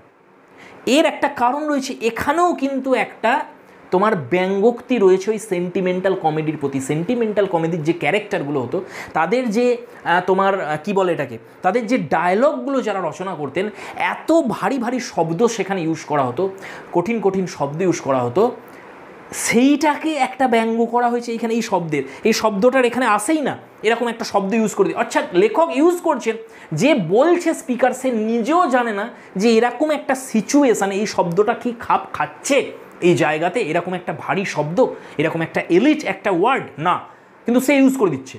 আচ্ছা, এর মিনিংটা কি দাঁড়াচ্ছে দেখো, if so be that a gentleman is, এখানে বিজ হচ্ছে is, in a concatenation accordingly. এর মানেটা হচ্ছে, এই যে সেন্টেন্সটা, এর অ্যাকচুয়াল মিনিং এটা বলতে চাইছে যে একজন জেন্টলম্যান যিনি হবেন, তিনি তার সমস্ত কথা এবং সমস্ত কাজে, সমস্ত স্পিচ, তার সমস্ত অ্যাকশান, সব কিছুতেই সেই রিফাইনমেন্ট, সেই পলিশ যে ম্যানারটা, সেটা প্রকাশ পাবে। যিনি একজন জেন্টলম্যান হবে, তিনি খারাপ কিছু বলতেও পারেন না, তিনি খারাপ কিছু করতেও পারেন না, তবেই তিনিই তো জেন্টলম্যান, এইটা বলতে চাইছে। কিন্তু আসলে এটা একটা ব্যঙ্গোক্তি হচ্ছে সেন্টিমেন্টাল কমেডির প্রতি। পরেরটাই চলে আসি আমরা, দেখো নেক্সট। তাহলে এটা ফোর্থ ফেলো বললো। এবার থার্ড ফেলো, এটা শুনে কি বলছে, I like the maxum of it. Maxum হচ্ছে আসলে ম্যাক্সিম। কান্ট্রি সাইডের উচ্চারণ একটু আলাদা আলাদা, দেখতেই পাচ্ছি উচ্চারণগুলো একটু অন্যরকম করছে। বিকজকে আমরা দেখতে পেলাম একটু আগে কি বলছিল, বিকেজ বলছিল, তাই না, ইজকে বিজ বলছে। তাহলে এখানে দেখো ম্যাক্সিমকে বলছে ম্যাক্সাম। ম্যাক্সিম হচ্ছে ইউনিভার্সাল ট্রুথ টাইপের কিছু, একটা সত্য, চিরন্তন সত্য, এরকম টাইপের। মানে অ্যাকচুয়ালি বলতে যাচ্ছে, এই যে তুমি পায়াস সেন্টিমেন্টটা উল্লেখ করলে, একটা পবিত্র একটা সেন্টিমেন্টের কথা তুমি উল্লেখ করছো, ম্যাক্সিমের দ্বারা এটাই বোঝাচ্ছে, এটাকে আমি শ্রদ্ধা করি, এটাকে আমি সাপোর্ট করছি এবং আমি এনজয় করছি এটাকে। এটাই বলছে যে I likes the maxum of it. এই যে কথাটা তুমি বললে না, এই যে পায়াস একটা সেন্টিমেন্টের কথা তুমি বললে, এটাকে আমি সত্যিই এনজয় করছি। মাস্টার মাগিন্স, তুমি ঠিকই বলেছো। এই দেখো উল্লেখ পেলাম আমরা, তার মানে এই আগের যে ফোর্থ ফেলো ছিল, সে যখন এই জেন্টলম্যানের কথাটা বললো, সেটাকে তখন বলছে আমি এনজয় করছি মাস্টার মাগিন্স। তার মানে ওই ফোর্থ ফেলোটা ছিল মাস্টার মাগিন্স। মাস্টার মাগিন্স মানে ডিক মাগিন্সের কথা বলছে, ডিক মাগিন্স। তাহলে আমরা জানতে পেরে গেলাম যে ফোর্থ ফেলো হচ্ছে ডিক মাগিন্স। তোমরা নোট করে নাও যদি পরীক্ষায় আসে যে ফোর্থ ফেলোটা কে, আসলে এ হচ্ছে ডিক মাগিন্স। তাহলে বলছে মাস্টার মাগিন্স, আমিও সাপোর্ট করছি তোমার কথাকে। What though I am oblige to dance a bear, a man may be a gentleman for all that.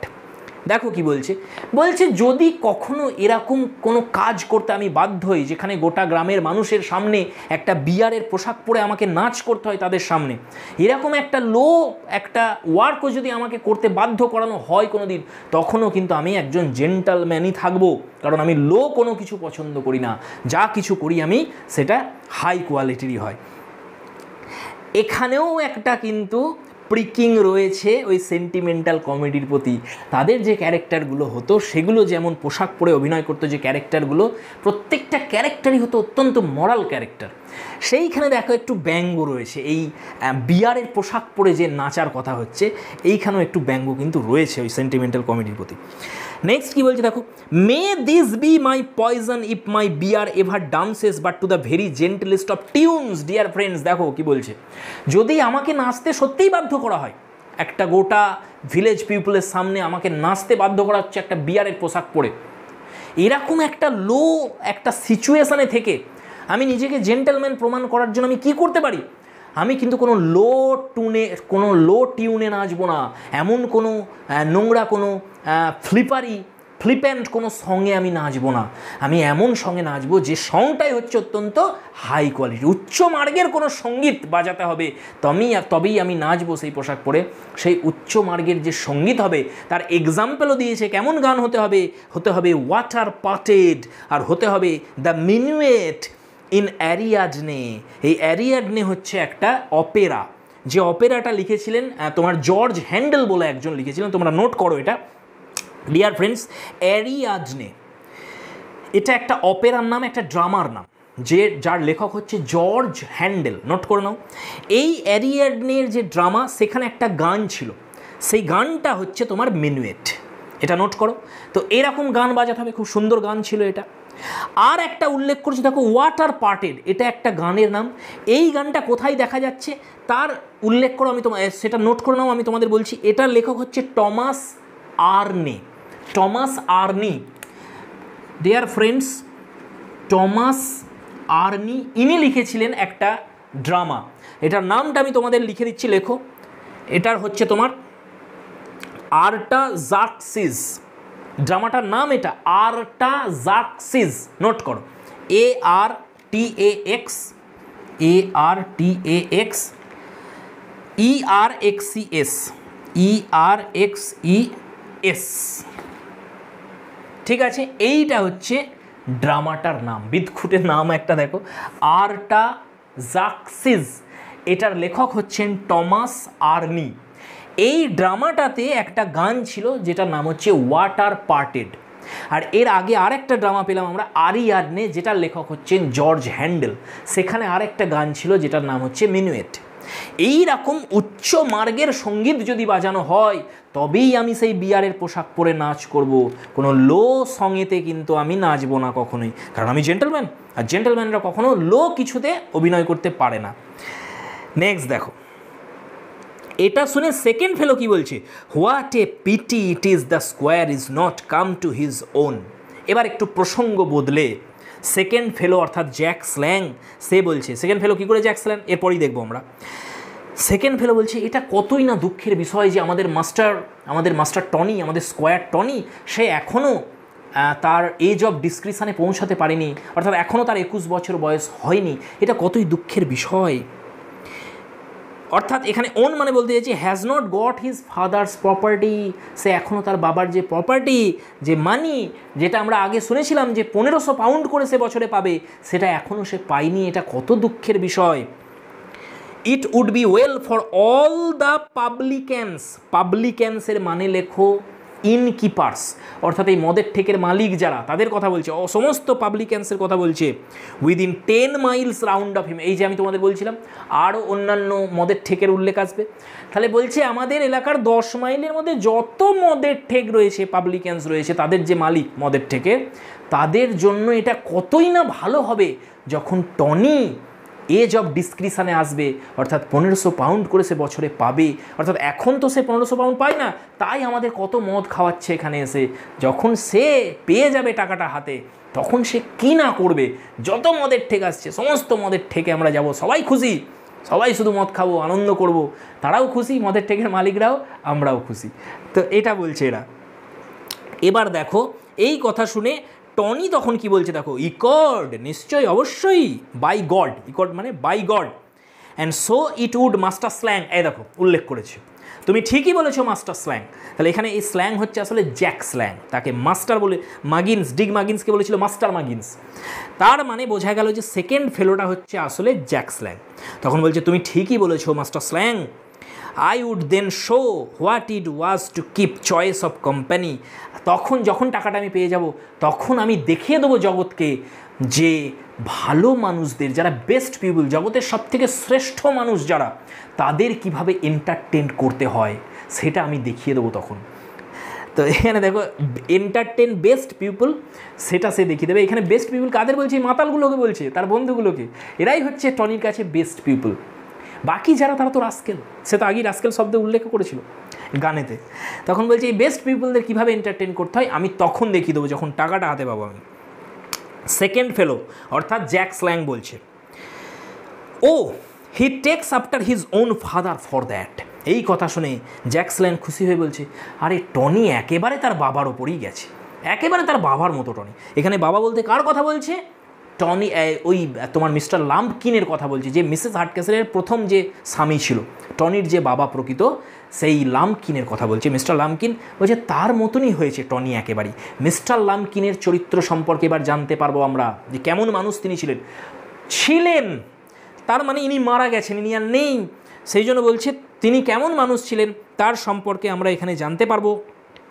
কি বলছে দেখো, to be sure old squire Lumpkin was the finest gentleman I ever set my eyes on. Mister Lumpkin জগতের আমি যত মানুষ দেখেছি তাদের মধ্যে সব থেকে ফাইন মানুষ ছিলেন। কেন, কোন কোন বিষয়ে তিনি শ্রেষ্ঠ ছিলেন দেখো এবার বলবে। For winding the straight horn. এটার কি মানে? স্ট্রেট হর্ন হচ্ছে সেই সময়কার, যেহেতু এই যে অঞ্চলের কথা হচ্ছে এটা একটু তোমার জঙ্গল টাইপের, মানে গ্রামের দিকে একদম, প্রচুর গাছপালা রয়েছে এখানে। তো ছোটো ছোটো যে ঝোপ থাকে সেখানে কি করে এই গ্রামের যারা স্কোয়ার হয় একটু, তারা যারা তোমার এস্টেট রয়েছে যাদের, একটু ধনী ব্যক্তি, তারা শিকারে বেরোয়। তো সেই ঝোপঝাড় থেকে বিভিন্ন হেয়ার বা বিভিন্ন বন্য মোরগ এইসব তারা শিকার করে। তো এই জন্য যখন শিকারে যায় তখন কি করে, একটা হর্ন থাকে তাদের কাছে, যেটা সিগন্যাল দেওয়ার জন্য বাজানো হয়, যে যখন কোনো তারা প্রে দেখতে পায়, তাদের কোনো শিকার দেখতে পায়, তখন সেটাকে ব্লো করে। তো এইটা বলছে যে তিনি কত সুন্দরভাবে হর্ন বাজাতেন, অর্থাৎ শিকারের সময় কত সুন্দরভাবে তিনি সিগন্যাল দিতেন।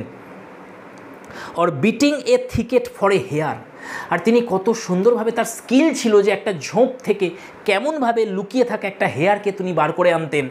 একইভাবে অরে ওয়েঞ্চ, অথবা একটা ওয়েঞ্চকেও তিনি কিভাবে ঝোপের আড়াল থেকে বার করে আনতেন। ডিয়ার ফ্রেন্ডস, ওয়েঞ্চ কি? ওয়েঞ্চের অ্যাকচুয়াল মিনিং প্রস্টিটিউট। এখানে আমরা গার্ল ধরে নিতে পারি বা প্রস্টিটিউটও বলতে পারি। অর্থাৎ তিনি হেয়ারকেও বার করতে পারতেন ঝোপ থেকে, আবার একইভাবে তিনি বার করে নিয়ে আসতেন সেখান থেকে একটা প্রস্টিটিউটকেও। এইখান থেকে আমরা বুঝতে পারছি যে অ্যাকচুয়ালি এই তোমার স্কোয়ার লাম্পকিন একজন ক্যারেক্টারলেস পারসন ছিলেন। এই মদ, মাংস, এই শিকার, এই তোমার প্রস্টিটিউট, এইসব নিয়েই তিনি থাকতেন। মদ, মাংস, তোমার শিকার, প্রস্টিটিউট, এইসব নিয়েই তিনি থাকতেন। এর সাথে সাথে দেখো আমরা এরপরে কি পাবো, কি বলছে সে, হি নেভার হ্যাড হিজ ফেলো। এখানে ফেলো মানে ইকুয়াল, তার সমতুল্য কেউ ছিল না। কোন কোন বিষয়ে? এই কিভাবে হর্ন বাজাতে হয়, শিকারের সময় সিগন্যাল কিভাবে দিতে হয়, কিভাবে একটা ঝোপ থেকে হেয়ারকে বার করে আনতে হয়, কিভাবে একটা প্রস্টিটিউটকে নিয়ে আসতে হয়, এই সব ব্যাপারে তার সমতুল্য কেউ ছিল না। It was a saying in the place, এরকম তো মানুষের মুখে মুখে প্রচারিত হয়ে গেছিল, that he kept the best horses, dogs and girls in the whole country.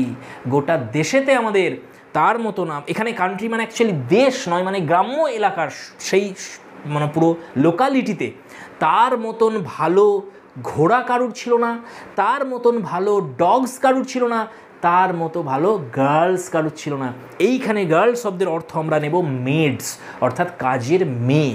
তাহলে তার বাড়িতে যে মেডসরা কাজ করতো, অত সুন্দর সুন্দর মেয়ে আর কারুর কাছে ছিল না। তার কাছে যে ঘোড়াগুলো ছিল, অত ভালো ঘোড়া কারুর কাছে ছিল না। আর তিনি যে ডগসগুলোকে পুষতেন, অত ভালো ডগসও আর কারুর কাছে ছিল না সেই সময়। এরকম প্রচারিত হয়ে গেছিলো আমাদের এখানে। টনি এটা শুনে বলছে, ইকড, অবশ্যই, বাই গড, একদম ঠিকই বলেছো তুমি। And when I am of age, যখন আমি 21 বছর পূর্ণ হব, I will be no bastard, তখন আমাকে কেউ বাস্টার্ড বলতে পারবে না। আচ্ছা, এখানে বাস্টার্ড বলতে পারবে না তার মানে কি? তার মানে টনি বলতে চাইছে যে আমার বাবা যেমন ছিল ঠিক তেমনই আমি হব, আমার বাবার স্বভাবগুলি আমি পাবো। বাস্টার্ড হচ্ছে সে জারজ সন্তান, যে বাবার স্বভাব পায় না, অন্য কারোর স্বভাব পায়। এখানে টনি বলতে চাইছে যে আমি এরকম বাস্টার্ড হব না, আমি আমার বাবা যেমন ছিল ঠিক আমার বাবার মতনই আমি হব। টনিও মাতাল, তার বাবাও ছিল মাতাল, এর মতনই। এরপরে কি বলছে দেখো, আই প্রমিস ইউ, এটা আমি তোমাকে প্রমিস করে বলতে পারি। I have been thinking of Bet Bouncer, আমি তো এতকাল ধরে বেট বাউন্সারের কথাই ভেবে আসছি। কে এই বেট বাউন্সার? এই বেট বাউন্সার হচ্ছে একটা কান্ট্রি গার্ল, অত্যন্ত সুন্দরী সে, টনি যাকে ভালোবাসে। এই বেট বাউন্সারের প্রেমে টনি পড়েছে, সেই কারণেই টনি তোমার মিস নেভিলকে বিয়ে করতে চায় না। আর টনির মা মিসেস হার্টক্যাসেল তোমার ওই গহনার যে বাক্সটা, সেটা পাওয়ার জন্য ওই অলঙ্কারগুলোর লোভে মিস নেভিলের সঙ্গে বিয়ে দিতে চাইছে। আর টনি যেহেতু বেট বাউন্সারকে ভালোবাসে, সেই জন্য সে বিয়ে করতে চায় না মিস নেভিলকে। তখন বলছে যে আমি তো বেট বাউন্সারের কথা চিন্তা করি, and the miller's grey mare to begin with, এবং আমি যখন আমার 21 বছর হবে, যখন আমি টাকা পাবো, সেই টাকাটা আমি পাবো, তখন আমি শুরু করে দেবো। প্রথমে এই যে ভালো ভালো ঘোড়ার কেনার কথা বলেছে না, সুন্দরী মেয়ে, ভালো ঘোড়া, সুন্দরী মেয়ে হিসেবে আমার কাছে চলে আসবে, আমি নিয়ে আসবো বেট বাউন্সারকে। আর ঘোড়া হিসেবে আমি নিয়ে আসবো ওই মিলারের যে ওই গ্রে মেয়ারটা আছে, ওটার প্রতি আমার নজর আছে, ওটাকে দিয়ে আমি শুরু করবো, ওটাই কিনবো প্রথমে। তাহলে মিলারের কথা বলেছে, একজন কান্ট্রিম্যান হয়তো হবে, তার যে ঘোড়া, গ্রে হেয়ারের কথা বলেছে, প্রত্যেকটা পয়েন্ট নোট করে, এখানে গ্রে হেয়ারের কথা বলেছে, মিলারের গ্রে হেয়ার আসতেই পারে। কোন ঘোড়াটার কথা টনি উল্লেখ করেছিল? টনির যে প্রেমিকা, তার নাম কি? বেট বাউন্সার, তার উল্লেখ করেছে এখানে। ডিয়ার ফ্রেন্ডস, এখান থেকে এই প্রশ্নটাও আসতে পারে যে লাম্পকিন যিনি ছিলেন, কোন কোন বিষয়ে তার দক্ষতা ছিল? তাহলে আমরা দেখেছি তার দক্ষতা ছিল ওই সিগন্যাল দেওয়ার, শিকারের সময় তোমার স্ট্রেট হর্ন বাজানো, বিটিং দ্য বুশ থেকে তোমার হেয়ার বার করে আনার, ওয়েঞ্চ বার করে আনার, প্রস্টিটিউট রাখার দিক থেকে সব থেকে ভালো ঘোড়া তার কাছে ছিল, কুকুর তার কাছে ছিল, এবং গার্লস তার কাছে ছিল। এরপরে এগিয়ে যাই আমরা, এন্টার ল্যান্ডলর্ড। আচ্ছা, এরপরে আরেকটু আছে, বাদ গেছে, চলো আমরা আরেকটু পড়ে নিই কী বলেছে। বাট কাম মাই বয়েস, কিন্তু এখন এসো বন্ধুরা, এসো। ড্রিঙ্ক অ্যাবাউট, আমরা এখন পান করি। অ্যান্ড বি মেরি, আমরা আনন্দ করি, এসো। For you pay no reckoning, কারণ তোমাদের তো এর জন্য পে করতে হবে না। You don't have to pay for this all. Tony সব টাকা দেয়, যা কিছু মদ খাওয়া হয় এখানে, আর যা কিছু টোবাকোও খাচ্ছিল, তাহলে টোবাকো, মদ, যা কিছুর খরচ সব টনি দেয়। তো বলছে তোমাদের তো কোনো খরচ করতে হবে না, তো এসো, আমরা খাই, আমরা পান করি, আমরা আনন্দ করি। Well Stingo, what's the matter. এই সময় স্টিঙ্গো প্রবেশ করছে। স্টিঙ্গো হচ্ছে এই যে এল হাউস, এই যে মদের ঠেক, তার যে মালিক, যে ল্যান্ডলর্ড, তার নাম স্টিঙ্গো। আবার দেখো নামটা ভালো করে দেখো, নামগুলো এত ইন্টারেস্টিং, এত সুন্দরভাবে নামগুলো রেখেছেন গোল্ডস্মিথ। তো তোমার দেখো, স্টিঙ্গো শব্দের অর্থ হচ্ছে স্ট্রং ড্রিঙ্ক, মানে স্ট্রং মদ, কোনো একটা মানে ভালো মানের একটা মদ, সেটাই হচ্ছে স্টিঙ্গো। এখানে স্টিঙ্গোর নাম, এই যে এল হাউসের যে মালিক, তার নামই হচ্ছে স্টিঙ্গো। সে তখন আসছে একটু তাদের দিকে এগিয়ে, তাকে আসতে দেখে টনি বলছে কী হয়েছে স্টিঙ্গো। এন্টার ল্যান্ডলর্ড, ল্যান্ডলর্ড প্রবেশ করলো। ল্যান্ডলর্ড তখন বলছে, there be two gentleman in a post chaise at the door. দরজার কাছে দুজন ভদ্রলোক এসেছেন, তারা একটা পোস্ট চেজে করে এসেছেন। পোস্ট চেজ কি? পোস্ট চেজ হচ্ছে এক ধরনের ঘোড়ার গাড়ি, যার ইনডোরেতে, যার ভিতরে 4 জন পর্যন্ত প্যাসেঞ্জার যেতে পারে, যার ড্রাইভার কোনো একটি ঘোড়ার ওপর বসে থাকেন। অনেকগুলো ঘোড়া থাকে, একটি ঘোড়ার ওপর ড্রাইভার থাকে, আর 4 জন মতন বসতে পারে, এটাকে বলে পোস্ট চেজ। এই আগে আমরা আর একটা ঘোড়ার গাড়ি পেয়েছিলাম, একদম দেখো সিন 1 যদি তোমরা চলে আসো, সিন 1-এ দেখবে প্রথমেই বলেছিল স্টেজ কোচ, এটাও এক ধরনের ঘোড়ার গাড়ি, এর বর্ণনা আমি তোমাদের করেছিলাম, স্টেজ কোচ। আর এখানে আমরা পেলাম কি, পোস্ট চেজ, এগুলো ঘোড়ার গাড়ি এক একটা। অ্যাট দ্য ডোর, এসে দাঁড়িয়ে রয়েছে দুজন জেন্টেলম্যান এসেছেন সেখানে। They have lost their way up to the forest, তারা এখানে এসে রাস্তা হারিয়ে ফেলেছেন। এখানে ফরেস্ট মানে কিন্তু অ্যাকচুয়ালি জঙ্গল নয়, আমি তোমাদের বললাম এরা গ্রাম্য এলাকার সেটিং, এটা গ্রাম্য এলাকায় হচ্ছে, আর সেখানে প্রচুর গাছপালা রয়েছে, এরা শিকারেও বেরোয়, উল্লেখ আছে। তাহলে প্রায় জঙ্গলের মতনই ধরতে গেলে, প্রচুর গাছপালা সেখানে রয়েছে, কত অ্যানিমেলস রয়েছে, কত বার্ডস রয়েছে, একদম নেচারের সান্নিধ্যে তারা থাকে। তো বলতে চাইছি গ্রামের দিকে এসে তারা রাস্তা হারিয়ে ফেলেছে এই দুজন। And they are talking something about mister Hardcastle, আর তারা মিস্টার হার্ট ক্যাসেল সম্পর্কে কিছু জানতে চাইছেন। টনি তখন বলছে, as sure as can be, one of them must be the gentleman that coming down to court my sister. Tony বলছে, আমি নিশ্চিত ওদের মধ্যে একজন নিশ্চয়ই সে, যে আমার বোনকে দেখতে আসছে, আমি নিশ্চিত এই ব্যাপারে। তখন দেখো কি বলছে, do they seem to be Londoners, তাদের দেখে কি লন্ডনার্স বলে মনে হচ্ছে, লন্ডনের বাসিন্দা বলে মনে হচ্ছে, কারণ টাউন থেকে আসবে বলেছিল। ল্যান্ডলর্ড তখন বলছে, আই বিলিভ দে মে, হতে পারে লন্ডনার, তবে they look only like Frenchman, তাদের দেখে তো ফ্রেঞ্চম্যান বলে মনে হচ্ছে। ডিয়ার ফ্রেন্ডস, নোট করো, এটা প্রশ্ন আসতে পারে যে মার্লো এবং হেস্টিংসকে দেখে ল্যান্ডলর্ডের কি মনে হয়েছিল। ল্যান্ডলর্ডের ফ্রেঞ্চম্যান বলে মনে হয়েছিল, তাদের ফ্রান্সের বাসিন্দা বলে মনে হয়েছিল। টনি বলেছিল লন্ডনার, আর স্টিঙ্গো বলেছিল ফ্রেঞ্চম্যান। এখানে আরেকটা শব্দ নোট করো তোমরা, উন্ডিলি, এটা মানে কি? উন্ডিলি শব্দের অর্থ হচ্ছে বাই দ্য লর্ডস উন্ড। এখানে বাই দ্য লর্ডস উন্ড মানে কার কথা হচ্ছে? জিসাস ক্রাইস্টের কথা হচ্ছে। তাকে যখন ক্রুশবিদ্ধ করা হয়েছিল, সেই যে উন্ড হয়েছিল তার শরীরে, যে ক্ষতগুলো, সেগুলোকে নিয়ে খ্রিস্টানরা কী করে, তারা যখন প্রতিজ্ঞা করে কোনো কিছু, ভো করে ঈশ্বরের নামে করে, বাই গড, যেটা ইকড এখানে বারবার বলছিল, তেমনই ক্রাইস্টের যে ক্ষত, সেটাকে নিয়েও তারা ভো করে, সেইটাকে বলা হচ্ছে এখানে উন্ডিলি, বাই লর্ডস উন্ডস। এই একই শব্দ একটু পরে আমরা পাবো যেখানে জাউন্ডস থাকবে, জাউন্ডস মানেও সেম জিনিস, বাই লর্ডস উন্ডস। তো এখানে স্টিঙ্গো বলছে যে আমি লর্ডের ক্ষতর একদম প্রতিজ্ঞা করে বলতে পারি যে এরা ফ্রেঞ্চম্যান। টনি তখন কি বলছে, then desire them to step this way, desire মানে আস্ক, স্টেপ মানে কাম, তাহলে টনি বলছে যে তাদের বলো এখানে আসতে। And I will set them right in a twinkling, আর নিমেষের মধ্যে আমি তাদের সঠিক রাস্তা দেখিয়ে দেবো। এখানে একটা ব্যাপার রয়েছে, একটা ইন্টারেস্টিং কিছু রয়েছে, সেই নিমেষের মধ্যে বলছে আমি সঠিক রাস্তা দেখাবো। কেমন সঠিক রাস্তা দেখাবে সেটা আমরা দেখতে পাবো। এবার দেখো, ল্যান্ডলর্ড এক্সিট, ল্যান্ডলর্ড চলে গেল, স্টিঙ্গো চলে গেল। জেন্টেলম্যান, এই জেন্টেলম্যান কাদের বলছে Tony?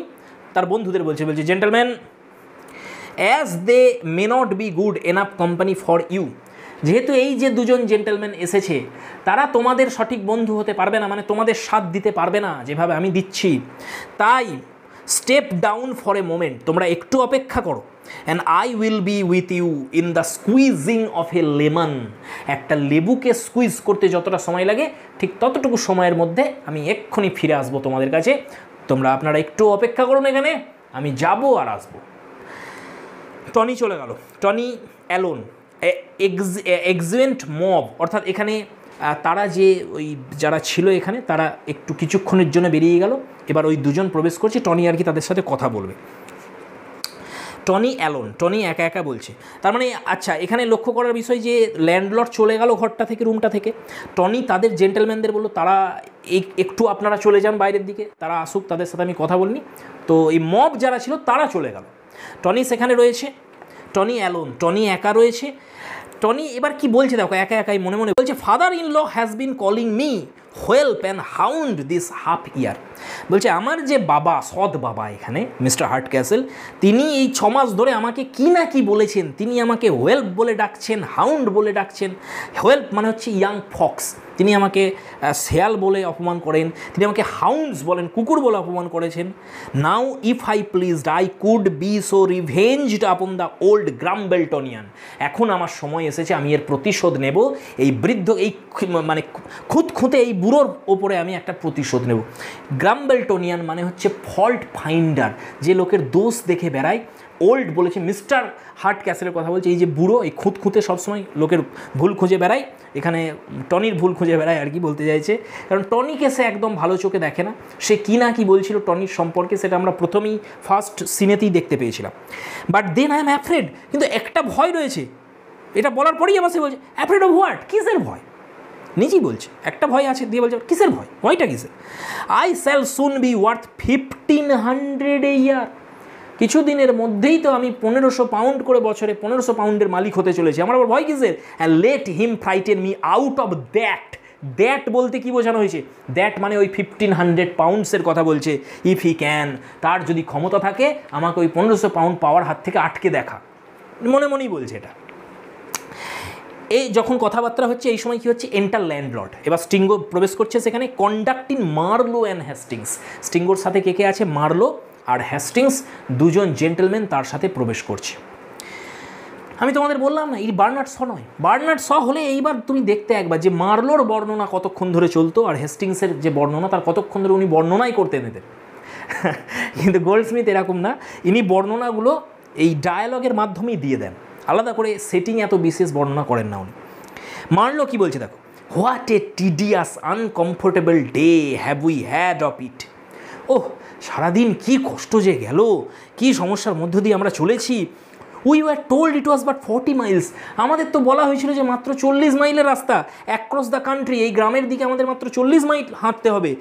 And we have come above 3 score, score মানে 20, 3 স্কোর মানে 60, 60 মাইলের থেকে বেশি আমরা হেঁটে ফেলেছি। নোট করো, এখান থেকে প্রশ্ন আসতে পারে যে কত মাইলের রাস্তা ছিল, 40 মাইলের। কত মাইল তারা হেঁটে ফেলেছিল, 60 মাইলের বেশি তারা হেঁটে ফেলেছিল গ্রামের দিকে। কেন তার উল্লেখ করছে হ্যাস্টিংস। হ্যাস্টিংস তখন বলছে, and all Marlowe from that uncountable reserve of yours that would not let us inquire more frequently on the way। আর কেন এটা করতে হলো আমাদের, কেন 40 মাইলের রাস্তা আমরা 60 মাইল হাঁটলাম, তার কারণ একটাই, এর জন্য দায়ী তোমার এই অদ্ভুত লাজুক স্বভাব। এইখানে দেখো আনঅ্যাকাউন্টেবল শব্দের অর্থ স্ট্রেঞ্জ। আমরা এর আগে বেশ কয়েকটা শব্দ পেয়েছিলাম এই মার্লোর সম্পর্কে, যারা মার্লোরকে একটা স্ট্রেঞ্জ ক্যারেক্টার বলছিল, একটা অড ক্যারেক্টার বলছিল। মিস হার্টক্যাসল তাকে বলেছিলেন অড শব্দ ইউজ করেছিলেন, তোমার ফার্স্ট সিনে আমরা পেয়েছিলাম। মিস নেভিল তাকে বলেছিল সিঙ্গুলার ক্যারেক্টার, সিঙ্গুলার মানুষ সেখানে বলেছিলাম স্ট্রেঞ্জ।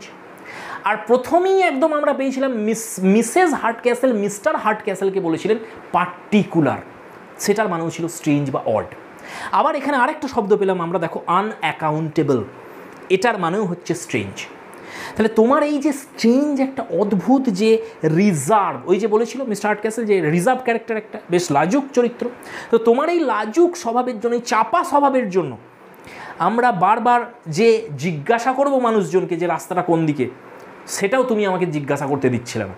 এই জন্য আমাদের বেকার এই 40 মাইলের রাস্তা 60 মাইল আমরা হেঁটেছি। আচ্ছা এবার দেখো মার্লো তখন কি বলছে, আই ওন হেস্টিংস, আমি এটা স্বীকার করছি, আই অ্যাডমিট দ্যাট, ঠিকই বলেছো তুমি, I am unwilling to lay myself under an obligation to every one I meet. বলছে এটা এই জন্যই কারণ আমি চাই না যে আমি কারোর প্রতি কৃতজ্ঞ থাকি, কেউ আমাকে সাহায্য করুক, সেটা আমি চাই না, সেই জন্যই আমি জিজ্ঞাসা করতে চাই না কাউকে। আর দ্বিতীয় কথা হচ্ছে দেখো আরেকটা কারণ বলবে এখানে, often stand the chance of an unmannerly answer, আমি এটাও চাই না যে কাউকে আমি জিজ্ঞাসা করবো আর সে যদি রিউডলি অ্যান্সার দেয়, সে যদি অত্যন্ত রিউড হয়ে যায় উত্তর দেওয়ার সময়, সেটাও আমি একদম পছন্দ করি না, সেই জন্যই আমি জিজ্ঞাসা করতে চাই না, যে যদি রিউড অ্যান্সার চলে আসে। এটা শুনে হ্যাস্টিংস বলছে, at present however we are not likely to receive any answer. Rude answer তো ছেড়ে দাও, আমরা এখন যে পরিস্থিতিতে রয়েছি এখন কেউ আমাদের কোনো অ্যান্সারই দিচ্ছে না, রিউড অ্যান্সার তো দূরের কথা। আচ্ছা এবার কি হচ্ছে দেখো, টনি তখন বলছে, নো অফেন্স জেন্টলম্যান, টনি বলছে আচ্ছা মাফ করবেন gentleman, but I am told that you have enquiring for one mister Hardcastle in this parts. আমি শুনলাম আপনারা কি এখানে কোনো একজন মিস্টার হার্টক্যাসেলের খবর নিচ্ছেন। Do you know what part of the country you are in, আপনারা কি জানেন যে আপনারা কোথায় রয়েছেন বর্তমানে, মানে এটা কোন জায়গা আপনারা জানেন যেখানে আপনারা আছেন। এটা শুনে হেস্টিংস বলছে, নট ইন দ্য লিস্ট, একেবারেই না sir, but should thank you for information, কিন্তু আপনি যদি আমাদের জানাতে পারেন, মিস্টার হার্টক্যাসেলের ইনফরমেশান দিতে পারেন, তাহলে আমরা অত্যন্ত কৃতজ্ঞ থাকব। টনি বলছে, not the way you came, কোন রাস্তা দিয়ে আপনারা এসছেন সেটা কি আপনারা জানেন। হ্যাস্টিংস বলছে, নো স্যার, না সেটাও জানি না, but if you can inform us, কিন্তু যদি আপনি আমাদের জানাতে পারেন। টনি তখন বলছে, why gentleman, if you know neither the road you are going, nor where you are, nor the road you came, the first thing I have to inform you is that you have lost your way.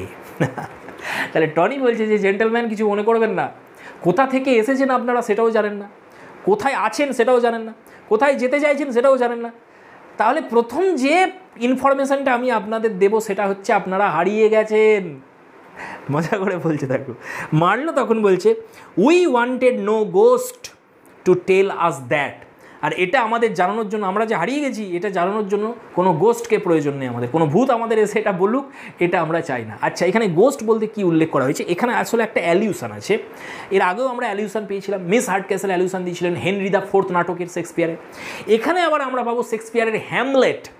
হ্যামলেটের তোমরা note করো act 1 scene 5, dear friends, Hamlet act 1 scene 5, এখানে Horacio যে character, সেই Horacio হ্যামলেটকে এই কথাটা বলেছিলেন, এই যে উল্লেখ আছে we wanted no ghost to tell us that, exactly এই শব্দটা ছিল না, এইরকমই একটা কোটেশন, যদি এক্স্যাক্ট হতো তাহলে কোটেশন থাকতো, কোটেশন নেই মানে এক্স্যাক্টলি এই শব্দটা মানে এইরকমই একটা কথা ওই হ্যামলেটের, আমি লিখেই দিই বরং, ডিয়ার ফ্রেন্ডস তোমরা নোট করো খাতায়, হ্যামলেট কি বললাম আমি, অ্যাক্ট 1 সিন 5, নোট করে নাও, হ্যামলেট অ্যাক্ট 1 সিন 5, সেখানে হোরাসিও হচ্ছে স্পিকার, হোরাসিও কাকে কথাটা বলছে, স্বয়ং হ্যামলেটকে, হ্যামলেটকে বলছে, কোন পরিস্থিতিতে বলছে, যে ক্ষেত্রে যেখানে হোরাসিও আর হ্যামলেটের সামনে হ্যামলেটের পিতার গোস্ট যে ভূতটা, সেই হ্যামলেটের পিতার ভূত দাঁড়িয়ে গেছে তাদের সামনে এসে, তখন হোরাসিও হ্যামলেটকে এই কথাটা বলেছিল যে এই কথা জানানোর জন্য, এই ইনফরমেশান জানানোর জন্য কোনো ভূতের প্রয়োজন নেই আমাদের। Tony, pray gentleman, may I be so bold as to ask the place from whence you came. আচ্ছা জেন্টলম্যান, আমি কি এটা জানতে পারি যে কোথা থেকে আপনারা আসছেন, মানে আপনাদের বাড়ি কোথায়, এটা জানতে চাইছি, এটা কি জানতে পারি। মার্লো তখন বলছে, that's not necessary towards directing us where we are to go, আমরা কোথায় যেতে চাইছি সেই রাস্তা দেখানোর জন্য এই প্রশ্নটার কি মানে আছে, এটা তো জানার দরকার নেই যে আমাদের বাড়ি কোথায়, এটা জেনে কী করবেন। আচ্ছা মার্লোর উত্তর শুনে কি মনে হচ্ছে একবারও যে মার্লো একটা শাই ক্যারেক্টার, একটা রিজার্ভড ক্যারেক্টার? না, মনে আছে তোমাদের যে যেখানে বলেছিল যে মার্লো একটা অদ্ভুত চরিত্র, সেই যখন হাই ক্লাস সোসাইটির মহিলাদের সঙ্গে কথা বলে তার মধ্যে সেই সাইনেস, সেই রিজার্ভ ভাবটা থাকে, আর যখনই লো ক্লাস সোসাইটির মেয়েদের সঙ্গে কথা বলে সেই রিজার্ভ ভাব উড়ে যায়, তখন একদম আলাদা ক্যারেক্টার হয়ে যায় মার্লো, একদম ফ্র্যাঙ্ক হয়ে যায় তখন।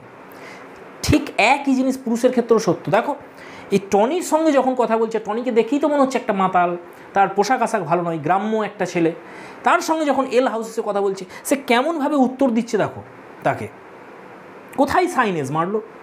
এবার দেখো নেক্সট, টনি তখন বলছে নো অফেন্স। আচ্ছা রাগ করবেন না, but question for question is all fair you know. কিন্তু দেখুন আপনি আমার কাছে একটা প্রশ্ন জানতে চাইছেন, মানে আমাকে একটা কোয়েশ্চেন করেছেন, তাহলে এর উত্তরে আমি যদি আরেকটা প্রশ্ন করি, আপনাদের কিছু জানতে চাই, এটাই অপরাধ কী হয়েছে, সমস্যা কী এখানে? Pray gentleman, is not this same Hardcastle a cross grained old fashioned whimsical fellow with an ugly face a daughter and a pretty সান?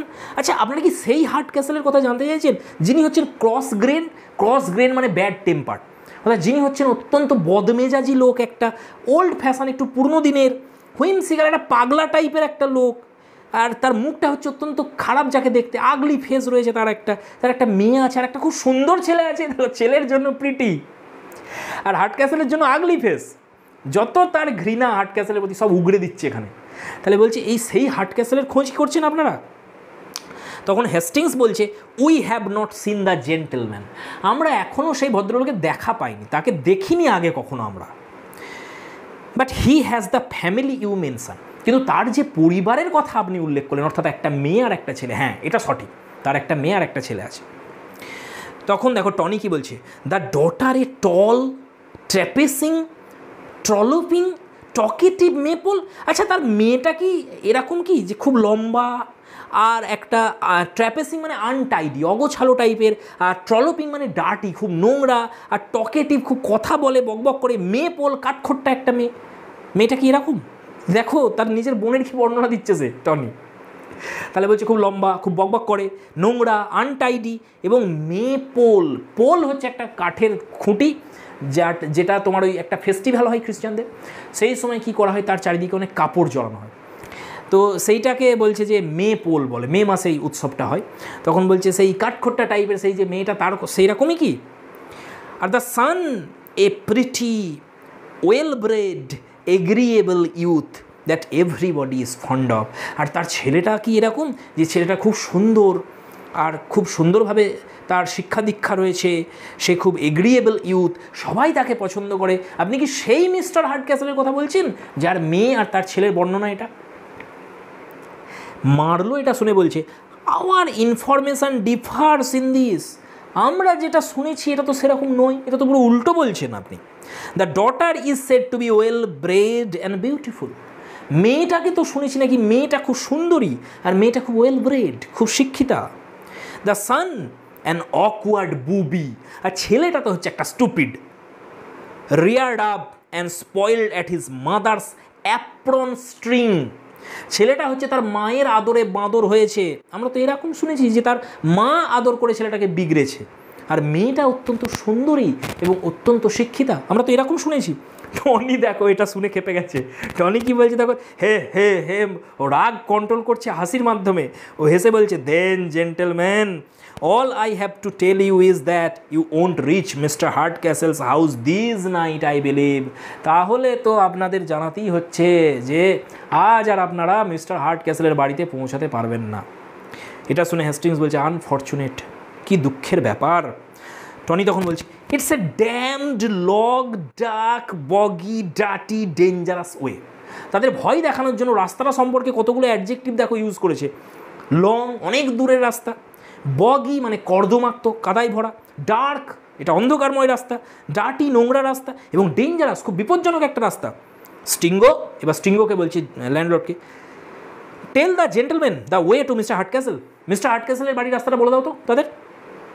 উইঙ্কিং আপন ল্যান্ডলর্ড, এটা বলে তার দিকে চোখ পিটপিট করছে, মানে একটু চোখ মেরে তাকে বলছে যে মিস্টার হার্ডক্যাসল, আরে সেই মিস্টার হার্ডক্যাসলস অফ কোয়াগমায়ার মার্সের মিস্টার হার্ডক্যাসলের কথা বলছি, এটা একটা জায়গার নাম বলছি, বানাচ্ছে এরকম কোনো জায়গা নেই। ইউ আন্ডারস্ট্যান্ড মি, তুমি বুঝলে তোমাকে ওই কোয়াগমায়ার মার্সের ওই মিস্টার হার্ডক্যাসলের রাস্তাটা বলে দাও তো, তার বাড়ির রাস্তাটা। ল্যান্ডলর্ড তখন এটা বুঝে বলছে মাস্টার হার্ডক্যাসল, ও মাস্টার হার্ডক্যাসলের বাড়ির কথা বলছো। ল কে ডেইজি, হাই হাই হাই অ্যালাস, ল কে ডেইজি মানে হচ্ছে alas, my masters you are come, এখানে ইউ হ্যাভ তার মানে আপনারা এসেছেন এ ডেডলি ডিল রং, একেবারে ভুল রাস্তায় চলে এসেছেন। When you came to the bottom of the hill, যখন ওই পাহাড় থেকে আপনারা নেমেছিলেন, মানে পাহাড়ের নিচেই যখন এসে পৌঁছেছিলেন হাঁটতে হাঁটতে, you should have cross down squash lane, আপনাদের উচিত ছিল তারপরে স্কোয়াশ লেন ক্রস করে আসা। ডিয়ার ফ্রেন্ডস, আজ এতটাই রাখবো আমরা, অনেক হয়ে গেছে। আর একটা ভিডিওতেই আমাদের সিন 2 শেষ হয়ে যাবে, অ্যাক্ট 2 শেষ হয়ে যাবে। অ্যাক্ট 2 খতম হলেই আমরা arms and the man part 8 শুরু করে দেবো। আজ এতটাই থাকছে, দেখা হচ্ছে পরের ভিডিওয়। Thanks for watching, keep smiling and stay blessed.